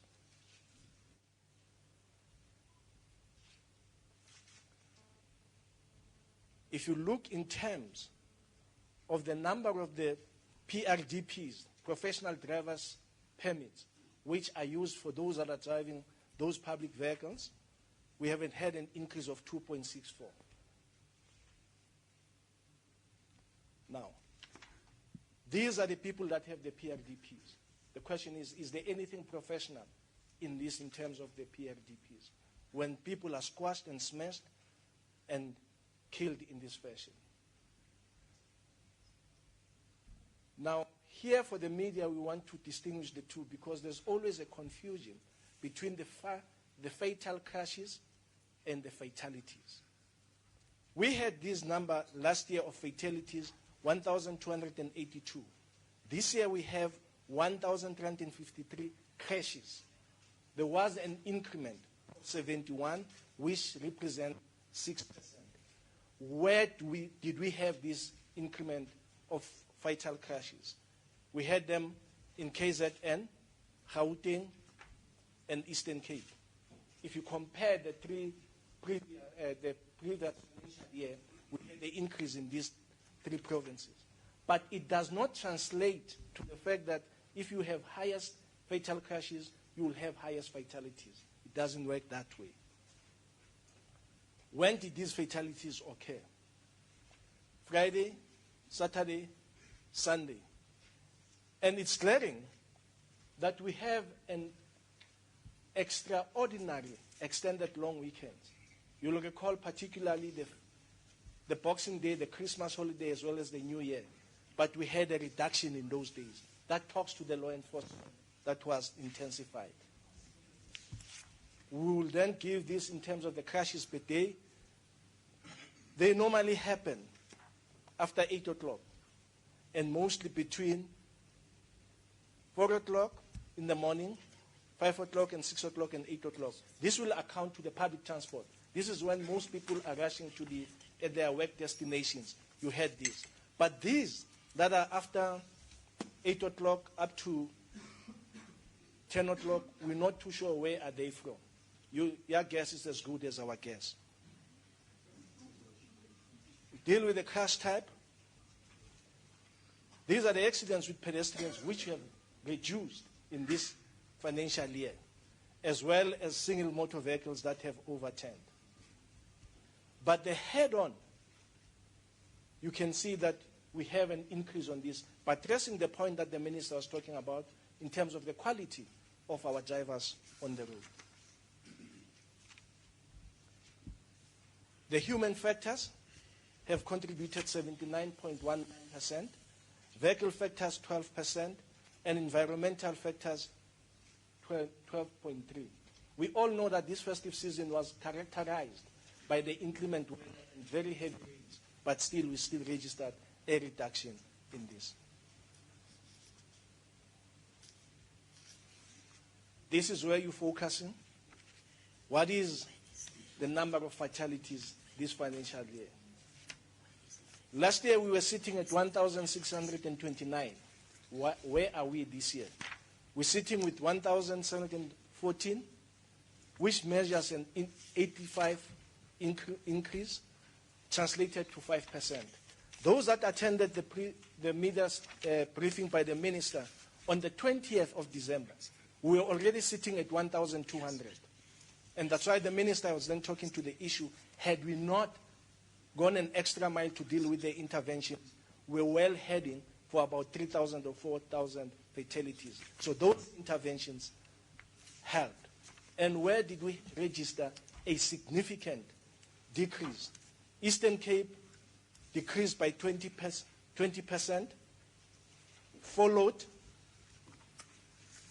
by Western Cape 6%, followed by Northwest with 8%, Western Cape being number 3 with 6%, and Northern Cape with 5%. These are the major reductions in the history of the fraternity. In terms of those that have increased significantly, Limpopo has registered 31% increment, followed by KZN 18%, followed by Free State 17%, and Gauteng 11%. This is very important in terms of the figures and the fatalities that we had. Where do we have the most contributors in terms of the road users? Our drivers sits at 24%. But very stubbornly and very controversial is the 40% that is accounted for passengers. And the minister has dealt with this issue, that these passengers are those that are mostly not wearing their seat belts, who becomes victims of the reckless and negligent driving of the drivers. When it gets to pedestrians, we have seen a drop in relation to the pedestrian behavior and in terms of the numbers that we have.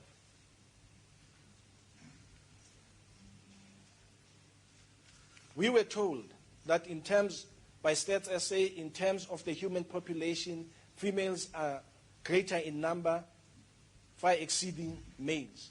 But in the roads fraternity, the converse applies. 75% of the fatalities are accounted to males and 23% to females. And females have heeded the call. They've reduced from 25 to 23. And we applaud women for having taken these brave steps to deal with this matter. Malibongwe.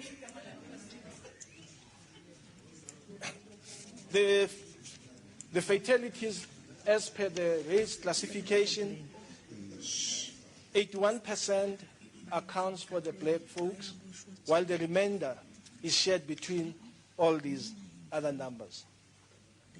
Where do we have a problem in terms of the age group? We have a problem with South Africans who are between the age of 25 until 40. And you can see the increase, a very significant increase between age 40 and 44. Perhaps is the notion that life starts at 40. Hence we have this significant increase.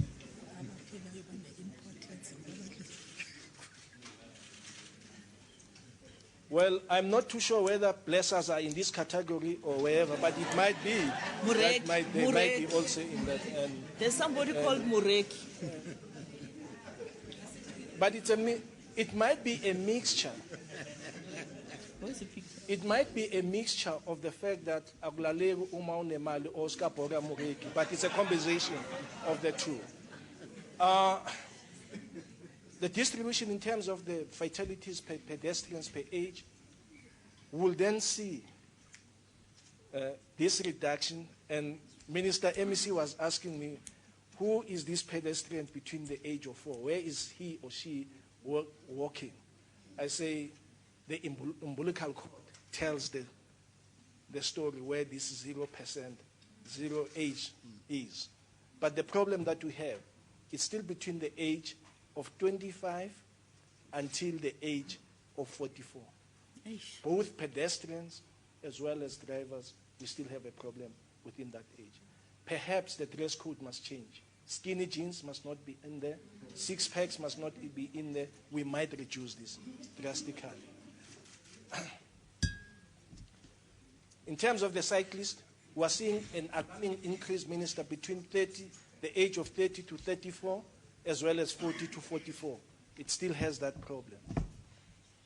These are the major crashes that we investigated. Despite the major crashes having declined, but the impact, it's heartfelt still. We've given a trajectory of the past 4 years so as to give a picture in terms of the quality of drivers that we have. Where did we have these major crashes? Mainly, you could see that problematic provinces were Limpopo, Gauteng, and the Free State. We had more to deal with in these provinces.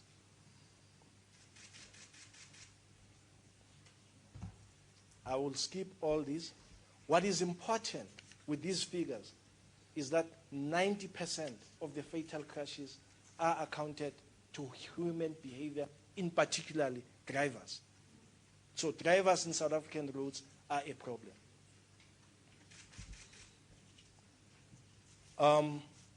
These are the issues of the law enforcement performance.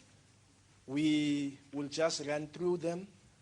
But what is important in terms of the minister is the notices that were issued to people not wearing seat belts. Last year we had only 2,000. This year it's 8,000. People are stubborn. They don't want to deal with the issue of the seat belts.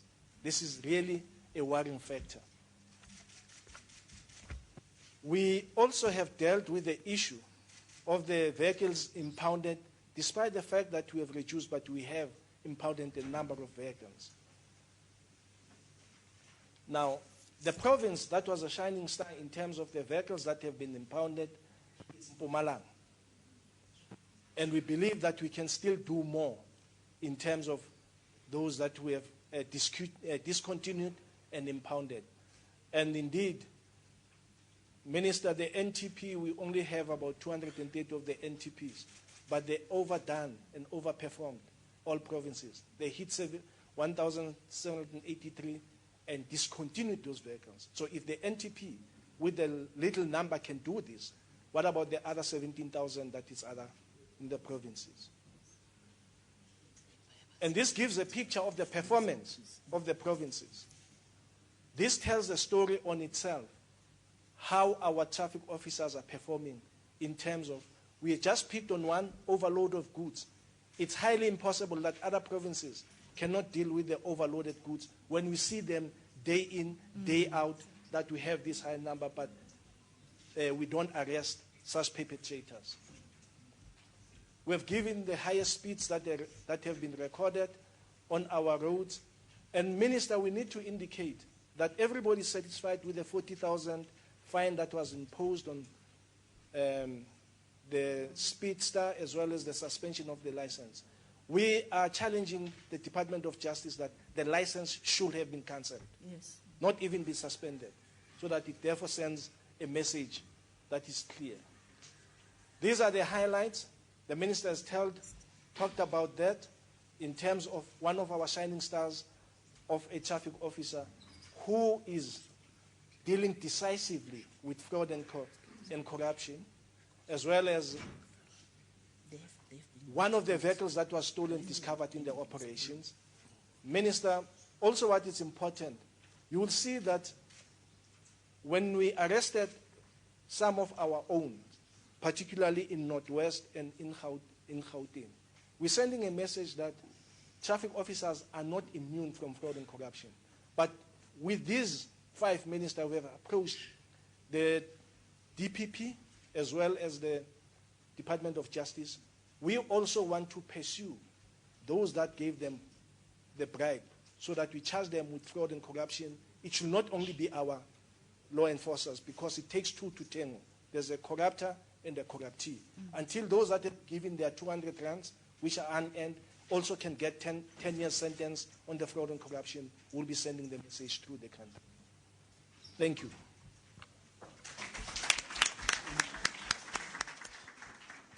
Thank you. Thank you very much, CEO, for the presentation in addition to the statement by the Minister. We now shall give members of the media an opportunity to ask questions on the statement as well as the presentation that has been made. As a norm, please introduce yourself and the media that you come from, and we will pose the question. We'll take a round of 5 questions, and then we shall proceed to the next round. Those who have interest, can you please raise your hands? Okay, I see one here. Another taker? Sir, you are the second. You are the third, sir. Is there any other hand? No more hands. Okay. Shall we start with the gentleman here? Thank you.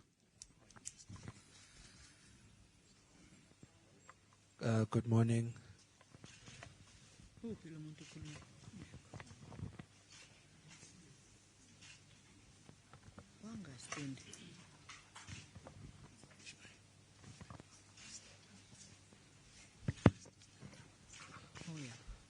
Good morning. My name is Kaya Koko. I'm from the Star newspaper.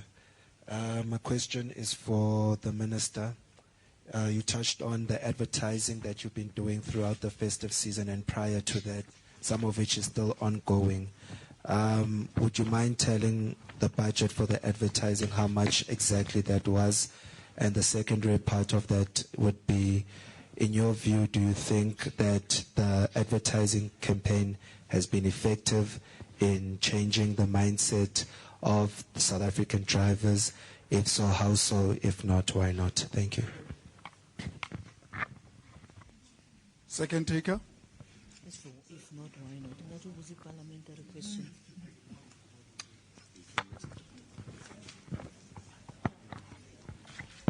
Hi, good morning. It's Carl Ganeski from the Business Day. Sorry, 2 questions. First of all, I know these are preliminary figures, but... Stand up. Oh, sorry. I know these are preliminary figures, but does the RTMC or the department now have the fatalities for 2016 as a whole? And second of all, with regards to the stricter sentencing and the possible demerit system, is there any expectation this might be implemented by the end of 2017 for the next festive season? And has e-notice now been transferred as was expected? Thank you. Okay. Third taker.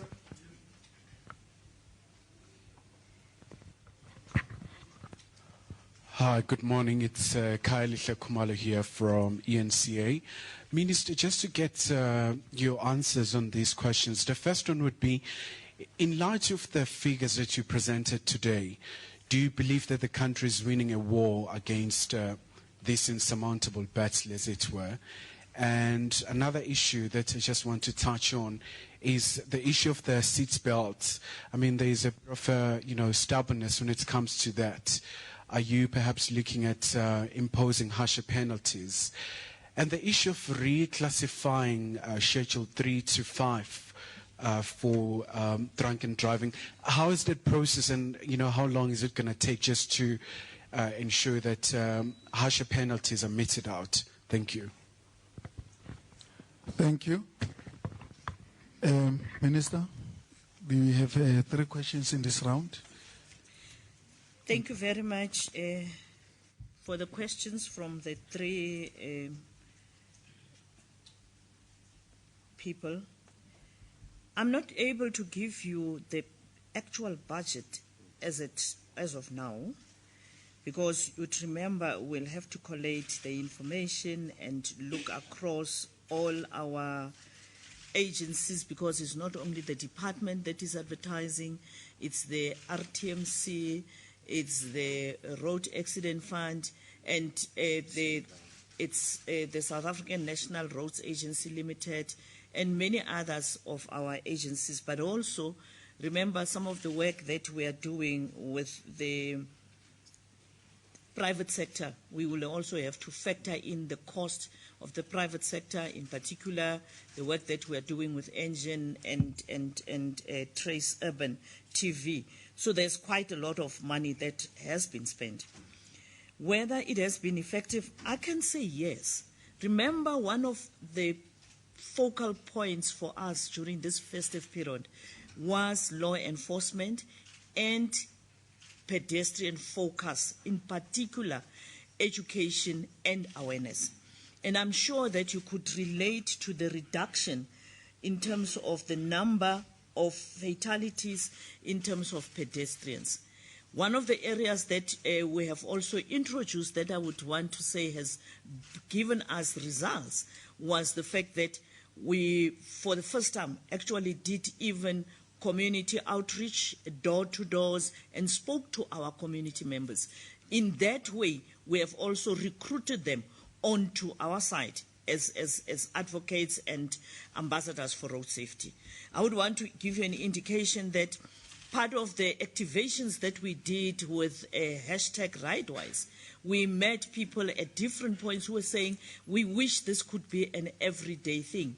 Some of the information that we were sharing with our passengers in buses and in various vehicles that we met at what is this, engine stops and refuel centers, that in itself gave us a good what do we get? Results. So I would want to say, yes, it has given us results, but I will give the figures when we have already collated them and seen how much we have spent so far. The preliminary results, and I mean indications, I'll allow the CEO to speak to that. The issue of the demerit system, there's a CEO of Artia who will just in a split second say something about it. But also, has the e-nators been transferred, the process that RTMC is working on, and the CEO will have given that indication. We are happy to indicate that we got the Constitutional Court judgment, which would necessarily allow us to take the system. It has been done, and it was done on the 9th of November, but the actual process that says how many of the people now have been appointed and how the system is going to run, you will pick up from that. The question from ENCA, is the country winning the war? I'm happy you're using the word war, because there's never been any war other than the war that we see on our roads. In terms of public education and awareness, I would want to say, yes, we are winning. People are aware. people are conscious. If you look at social media, if you look at the different postings that people have made, the statements, the work that the media itself, and I want to thank you guys for the focus on road safety. This shows that this is a consolidated a partnership that we all as society working on. The challenge that we have is in here, the matter between our ears. People just don't want to change their attitude to using the road. In particular, I would want to emphasize, we want, and guys, maybe as the media, you are many here, speak to the other male people and talk to them, for them to behave, to stop impressing others, friends and girlfriends and everybody else with dicing with death. You know, at times the way people drive, you'd think that they have made an application to die. That is the challenge that we have. Behavioral change, attitude, that is what we need to fight. And it is a battle, like you say, it is a war we will win. This battle is still on. It's raging as we speak. And it is going to be enforced by law enforcement and public education. I'm happy to indicate that we're starting to see the results even in terms of pedestrians because of the investment basic education has also put in terms of life skills training. The stubbornness to wear seat belts. We have seen even in the operations, MEC Mutlaban and other MECs would indicate that passengers generally, in fact, some of them tells you, no, we thought only the drivers got to wear the seat belt. And you ask them, but is the seat belt not there where they are? They start looking around. It's there. But the culture of the driver alerting the passengers to buckling up, it's also not there. And that is one thing that we need to enhance and encourage. But also the one of the children, somebody said the zero, babies who die in these crashes. It's painful. Why should a parent want to hold the baby in his or her hands in a car that is moving? In the times of crashes, everything gets loose. And that is where we have a problem. We've got children who are dying on our roads not because they are responsible, but also children who died as pedestrians, parents who fail in their responsibility.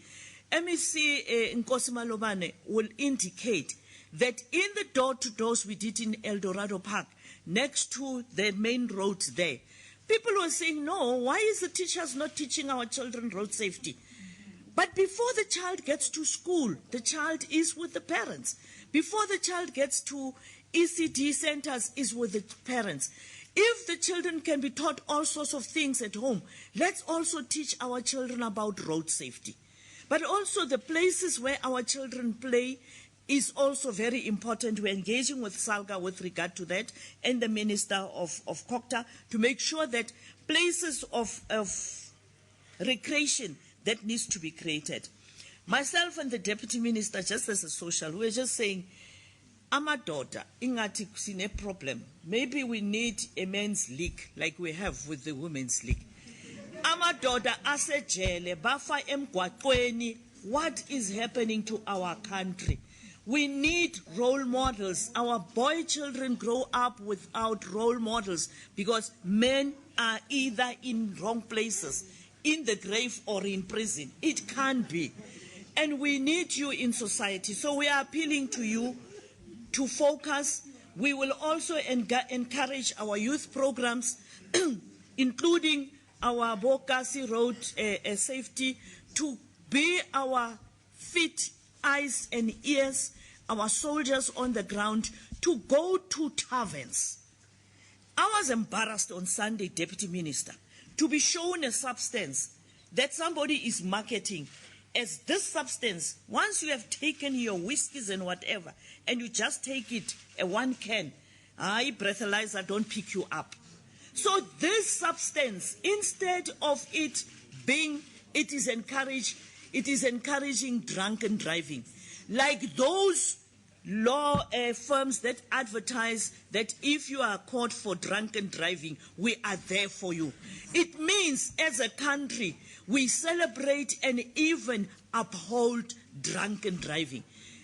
The use of alcohol in South Africa really needs to be curtailed. We cannot be a nation that legally allows people to drink and drive.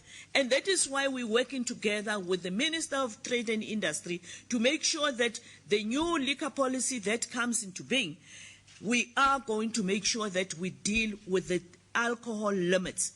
There is no way we can allow people, if it goes according to me, I would say 0. But others are arguing about alcohol in medicine and others. So that is why we're talking about the technology to test medicine as well as other drugs and alcohol, so that we can actually decipher what is actually intoxicating our people. But even if you have taken medicine, there is clear instructions there, unless you take your medicine without reading. It says, once you have taken this, you should not drive or operate any moving machinery. In fact, it means anything that needs to be moved, you should not move. So I want to call on the media again to help us. Abomoreki now batiking kadiming. And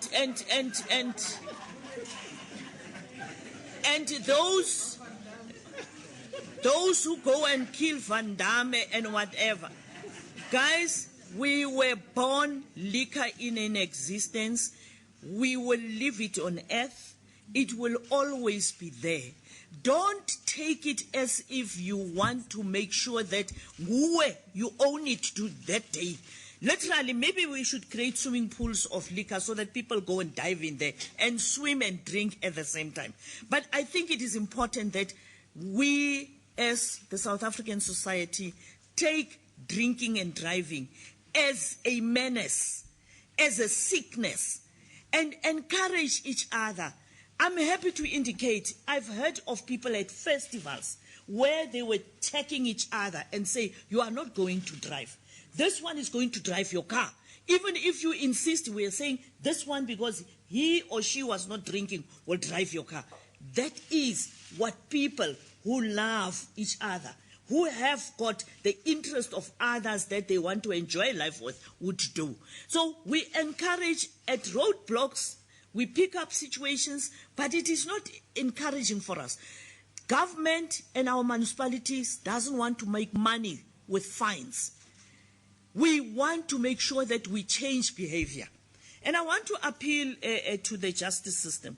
You know, when traffic and police work hard, MECs, and then they go to court and the issue is just overturned, it is not encouraging.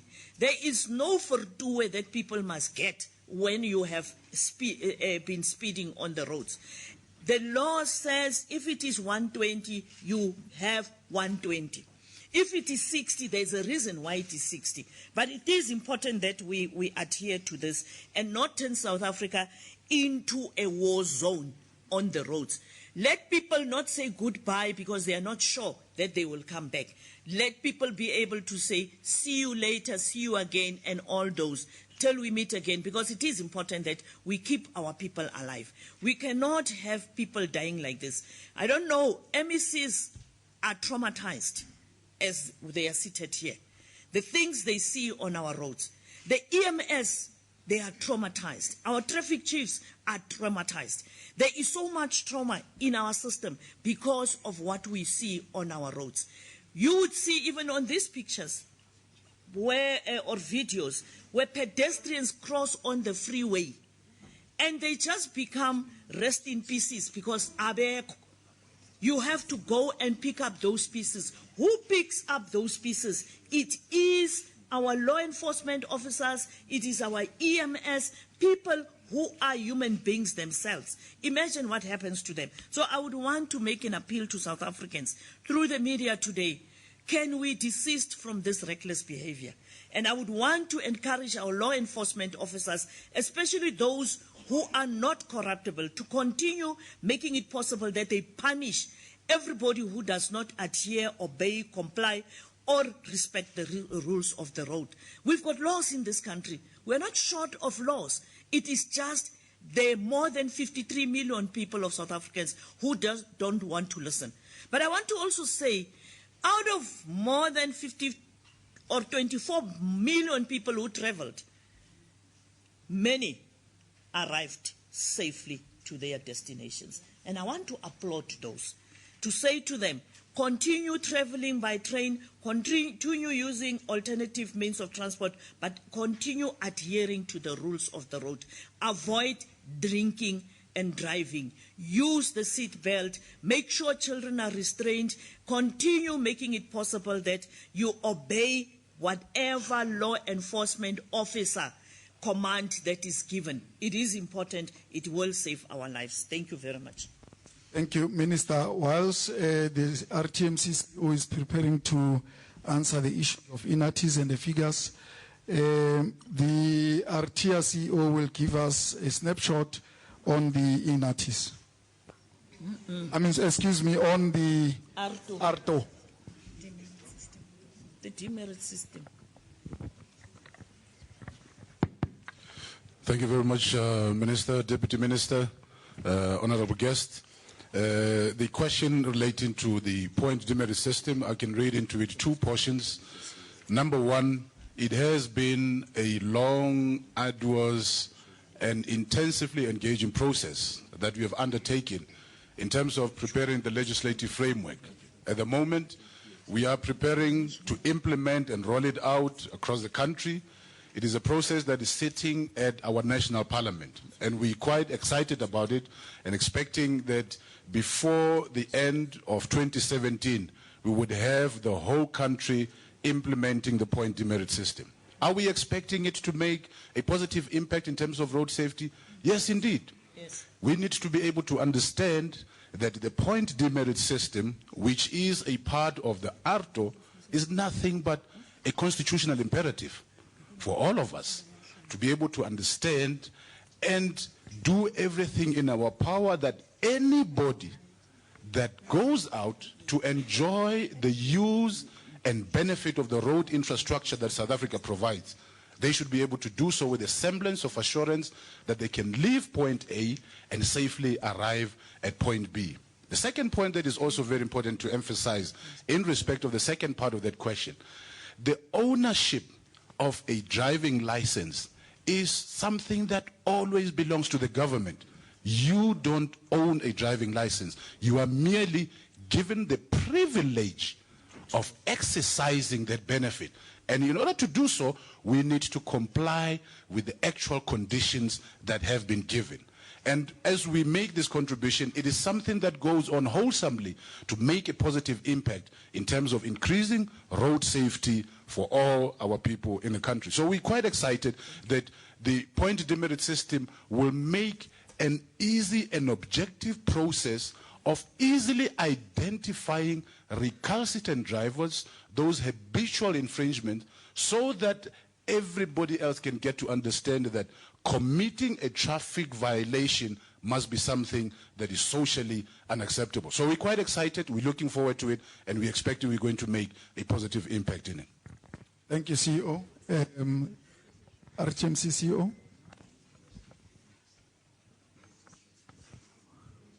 I think the chairperson will respond.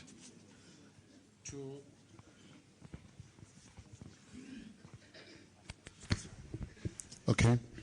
To the journalists from Business Day, two quick direct answers.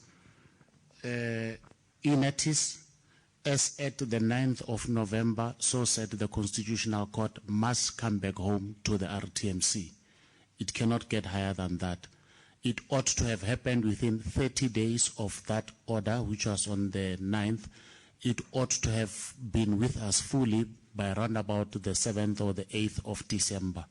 That process has not yet been finalized because there is further litigation again. We are in court with DASIMA for reasons that I will not bore you with, but we shall emerge. Secondly, the ability to fully implement ARTO is wholly, if not solely, dependent on us administering the e-notice platform as a whole. So you will understand why there is serious legal contestation. While we respect the rights of those who think that this belongs to them, we will make announcements in due course. But to answer you directly, it has not yet fully been transferred to us as per the court order. With regard to the process on how far are we with the scheduling, you would understand that the law as it currently stands, traffic offences are classified as between 1 and 3. The intention and all the willingness is to have it transformed to Schedule 5, which on its own necessitates legislative amendments. That runs a process on their own, but there is an acceptance in principle that that is the way to go. We are hoping that in the not too distant future, that law will be gazetted and promulgated.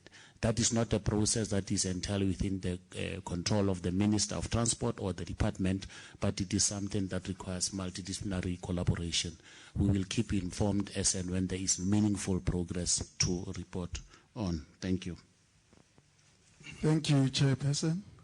Shall we have the... Is there any... That we ask about the total figures of the fatalities for the 2016. Naturally, you will then observe a 20-day period after the close of the month. So the figures for 2016, Jan 1, 2016 to December 31st, 2016, will be posted after 30 days because the 30 days period after the close of the month is the validation process. We will then be informing through our website as we post them on monthly basis the number of the figures. But just to buttress the point that the chairperson has articulated in relation to the reclassification, it's not as if the work has not done. Technical teams led by the ministers and deputy ministers have gone a long way. We are now at the process of beginning to deal with the nitty-gritties of the reclassification, the data, because the process will warrant to know what is that you want to achieve. That is the mischief rule. What is the issue that you want to achieve and to deal with? That has been dealt with. We've also involved the expertise from the CSIR who are done with this issue. Just for record purposes, Minister, on the 25th, the task team is now beginning to deal with the issue that is going to be forwarded to the ministers and the cabinet committees. So we do believe that the process of the reclassification of the Schedule 1 offense, Schedule 3, and to 5 will then be finalized sooner. Thank you, CEO. May I get any indication of any further clarities, seeking questions? Okay. We'll start with you, sir, at the back. And you are the second. Shall we have the hand so that we have a wrap on the briefing? If you've got an intention, the third one. Is there any other hand? The fourth one, sir? Last hand? Okay. There's somebody, the fifth one here. Okay. Shall we give the mic to the first person? Thank you. Mr. Minister, Patrick O'Leary from Fleetwatch Truck Magazine. Have you got any figures on injured, serious injuries, etc.? Because there's an underlying tragedy there as well, and I think it should be highlighted. People get from minor to serious to critical injuries, come out paralyzed. That figures, if you've got any on that. And also, I see there's no mention anywhere of the trucking industry. You say light motor cars 49%, light delivery vehicles 18%, and minibuses 10%. Does that mean the trucking industry performed well? It would be nice to know what type of figures are available, because it was at a stage where you wanted to restrict trucks from operating on the roads because of being the cause of carnage, which they weren't, of course, but we'll leave that to you. So if you've got anything on trucks, that would be really great to show how they think. And the appealing, I don't think, to road users, which you've asked for before, the media is appealing. I don't think it's working. I don't think it's a success story here. What kind of other leadership are we looking at? What kind of other very different, innovative thinking campaigns? Is there anything on the table? perhaps coming from yourself, and your Road Safety Council Advisory Committee. What have they come up with? It was, I think, 2 years ago. Have they come up with anything? There's 3 questions or 4 questions there. Thank you very much.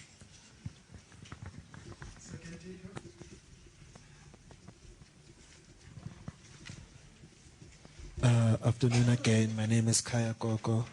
I'm calling from the Star newspaper. Advocate MCB mentioned earlier on that people should not have their licenses suspended, but rather taken away in totality. And Minister, you also touched on that you're speaking with your colleague from Trade and Industry about liquor laws. So my question is on that.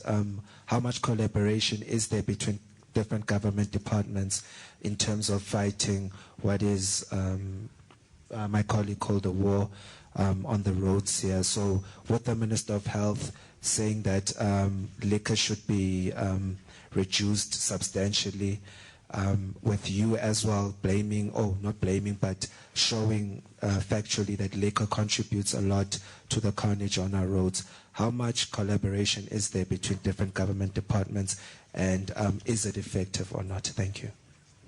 Third taker.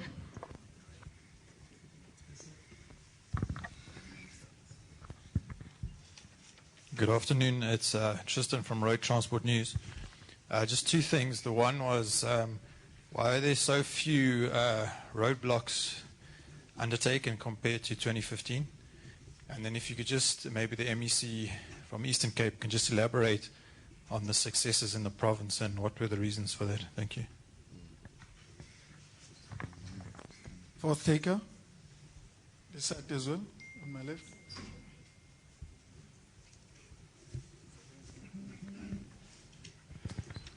Eugen from Media 24.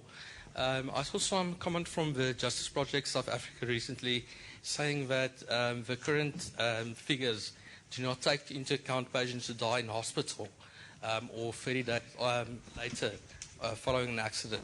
I was wondering how you would like to respond to that.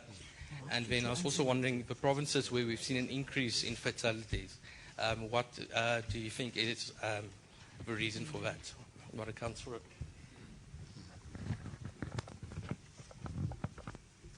The fifth taker.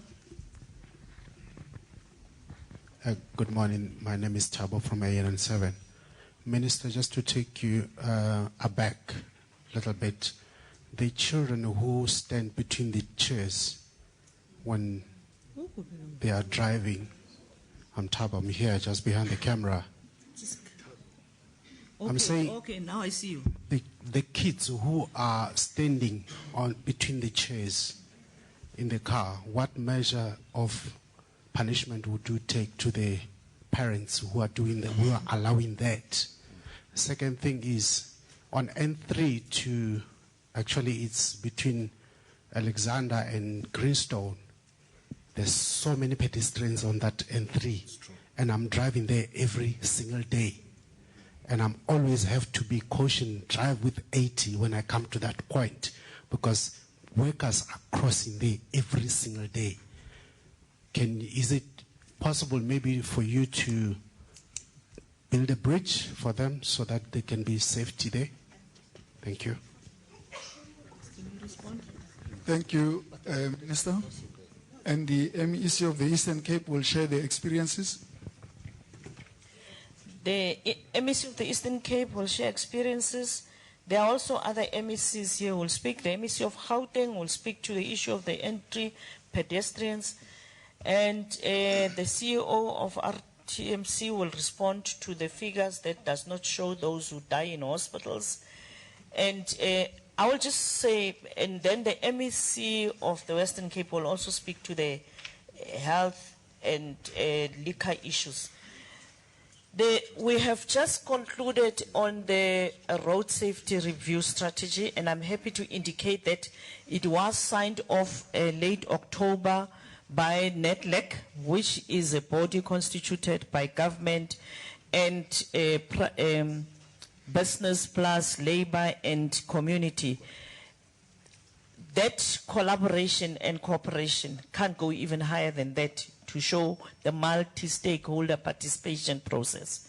We are now about to take this draft review strategy to Cabinet for its finalization. The Department of Transport and its agencies are part of different government clusters. We participate in the social cluster, in the justice cluster, but also in the economy and the international because of the regional integration and cross-border operations we do. So there is no, in fact, in government, I would want to say, there is no department that participates across so many intersectoral platforms than transport. And it is primarily also speaking to this. In fact, to show the collaboration across all sectors, Cabinet even went further to say we need now to develop a passenger or transport, not only road, transport safety strategy because of the challenges you have with the rail safety as well as other transportation platforms. So I want to say to you there is maximum collaboration.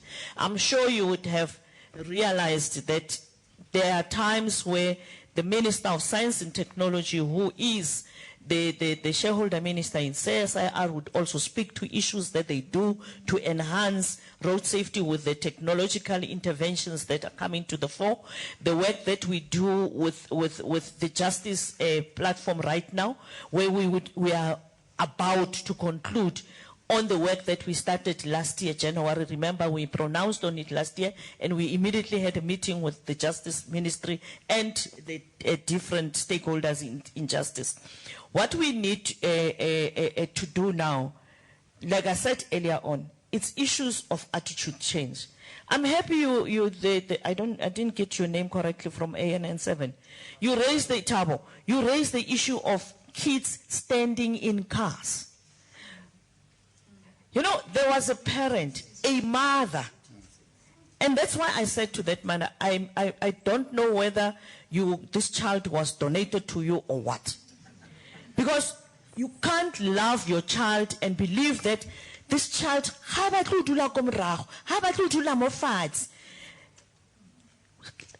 kept on saying to this child to sit down. This child doesn't want to sit. What am I supposed to do? What type of parent are you if you can't educate your child, if you can't teach your child? If the child doesn't want to sit and be restrained in the car, then the child will never enter that car. If it was my child, it would never travel in that car. And I think it is important that parents be held responsible. That is why you would have realized that the number of drivers who were fined for not wearing seat belts have risen to this figure that it has been given. Those who have been using cell phones, the one thing that we are targeting now is child restraints. You know that it was introduced in 2015. Right now, we believe many parents have been buying new cars, but one of the things that they don't invest in, that category of young people from 24 to 44 are actually in childbearing stages. And these are the people that actually need to be held responsible. We need to make sure that through you as the media, we can profile. We are busy with the Justice Department also about the admissibility of footage that social media or your dash cams and whatever can produce can be used in a court. Because we do pick up these things, we do deal with these particular matters, but one thing is that it does look like in South Africa we've got irresponsible mothers, especially young mothers. We've got irresponsible parents, especially young fathers, who think that it is the type of love I would show my child if I allow my child to do as he or she wishes in a car. In fact, some of them even post on social media that this child is sitting with a sulky face because I said, buckle up. And for me, that is an indication of how you are failing in your duty and responsibility as a parent to make sure that you enhance the safety of your children. Some of the people with children hanging out of the car, literally hanging out because they are hanging out of the window, and if they are stopped by the traffic police, the first thing is this poor child that is crying. One of the operations, I spoke to children and I asked them, do you know that your mother will be arrested? And you will be without a mother. Even without saying anything, that child sit back and was busy buckling as I was talking to the child, which shows that the child knows what is correct, but the parent doesn't know or doesn't care. And that is the problem that we have. And that is why we need to make sure, and we have raised it with the Minister of Social Development, as the minister responsible for children in South Africa. We have also raised the issue of women with the Minister of Women, because we believe that it is important that we target specifically women with regard to road safety. Road safety is not a government responsibility. It's everybody's responsibility. It is not government that is in the car. It is not government that is driving that car where the child is standing whilst the car is in motion. So it shows that we've got parents who have been given the responsibility to be custodians of life, but are unable to do it. So we need to work together with social development. Some of these parents must actually be fined, not even fined, arrested for putting their children at risk. Because child neglect includes allowing that child to stand in the car and because that is a child that is in need of care, because you as a parent have failed to take care of that particular child. So I think the other matters will be responded to by the MECs, as I have indicated. The others will be responded to by MEC Nkosi Malobane. MEC, you have been a victim of people who tried to even bribe you during the campaign and during the operations. Over to you. They think they can bribe their way through everybody. No, thank you very much, Minister, and some of them are here. Shall I name and shame? No, thank you very much, Minister. In terms of the pedestrians that are crossing closer to Alex, there are pedestrian crossings there between Marlborough Drive and Vincent Shabalala Street, and also between Old Johannesburg and Vincent Shabalala Road. We have also deployed our traffic wardens in that area during peak hours, because it's not only a hazardous area in terms of pedestrians being killed in that area, but it is also a problem where there is a high rate of smash and grab. So we have deployed our wardens in that area to make sure that they monitor the situation. I think what one needs to do is to then make sure that there is at least a 12-hour shift that focuses on that area to make sure that the pedestrians are being redirected to pedestrian bridges as opposed to them walking in the highway. Thank you very much. In fact, the bridges, pedestrian bridges are there. Thank you, Honorable Minister, Deputy Minister, my colleagues and members. As the province, after the pronouncement of the statistics last year, we made an analysis and we've observed that our major challenge was on pedestrians, because the number of fatalities last year, high number of fatalities last year was of pedestrians. Then we developed a plan where we identified programs. Two major programs were the road safety ambassadors, and we've entered into an agreement with the Department of Education. We focused in schools, we identified number of schools, and we focused on road safety education through knock and drops. We drove pamphlets along the roads where the areas were identified in N1, N2, and N6 and R61. That is we do where we are doing public education with the ambassadors for young people from those schools whom we believe that they are plowing back in their villages and in their homestead. Also, we focus in the program of stray animals. We are impounding stray animals on the road in the province. Of course, we are encouraging our law enforcement officers who are working with them to encourage them. They are trying to change the behaviors. They are trying to change their commitment in working with the roads by working overtime and being visible at all times. But our focus, of course, is community education on road safety. Thank you, Minister. Thank you, Minister. Colleagues, members of the press, questions have been asked, what are we doing about innovation? In consultation with the Minister and the RTMC, we believe that data and quality data is absolutely critical to making sure we put the right plans in place in future. One of the issues that we have been working on is the alcohol game changer, and we've reintroduced the Draeger to the Western Cape since the 3rd of August, because we have a feeling that justice delayed is justice denied. And if you actually look at the number of cars that are stopped and the incidence of them being found drunk behind the steering wheel, in the whole province, our data from the previous year showed an incidence of about 3%, and since the Draeger, that came down to 1% for the province as a whole.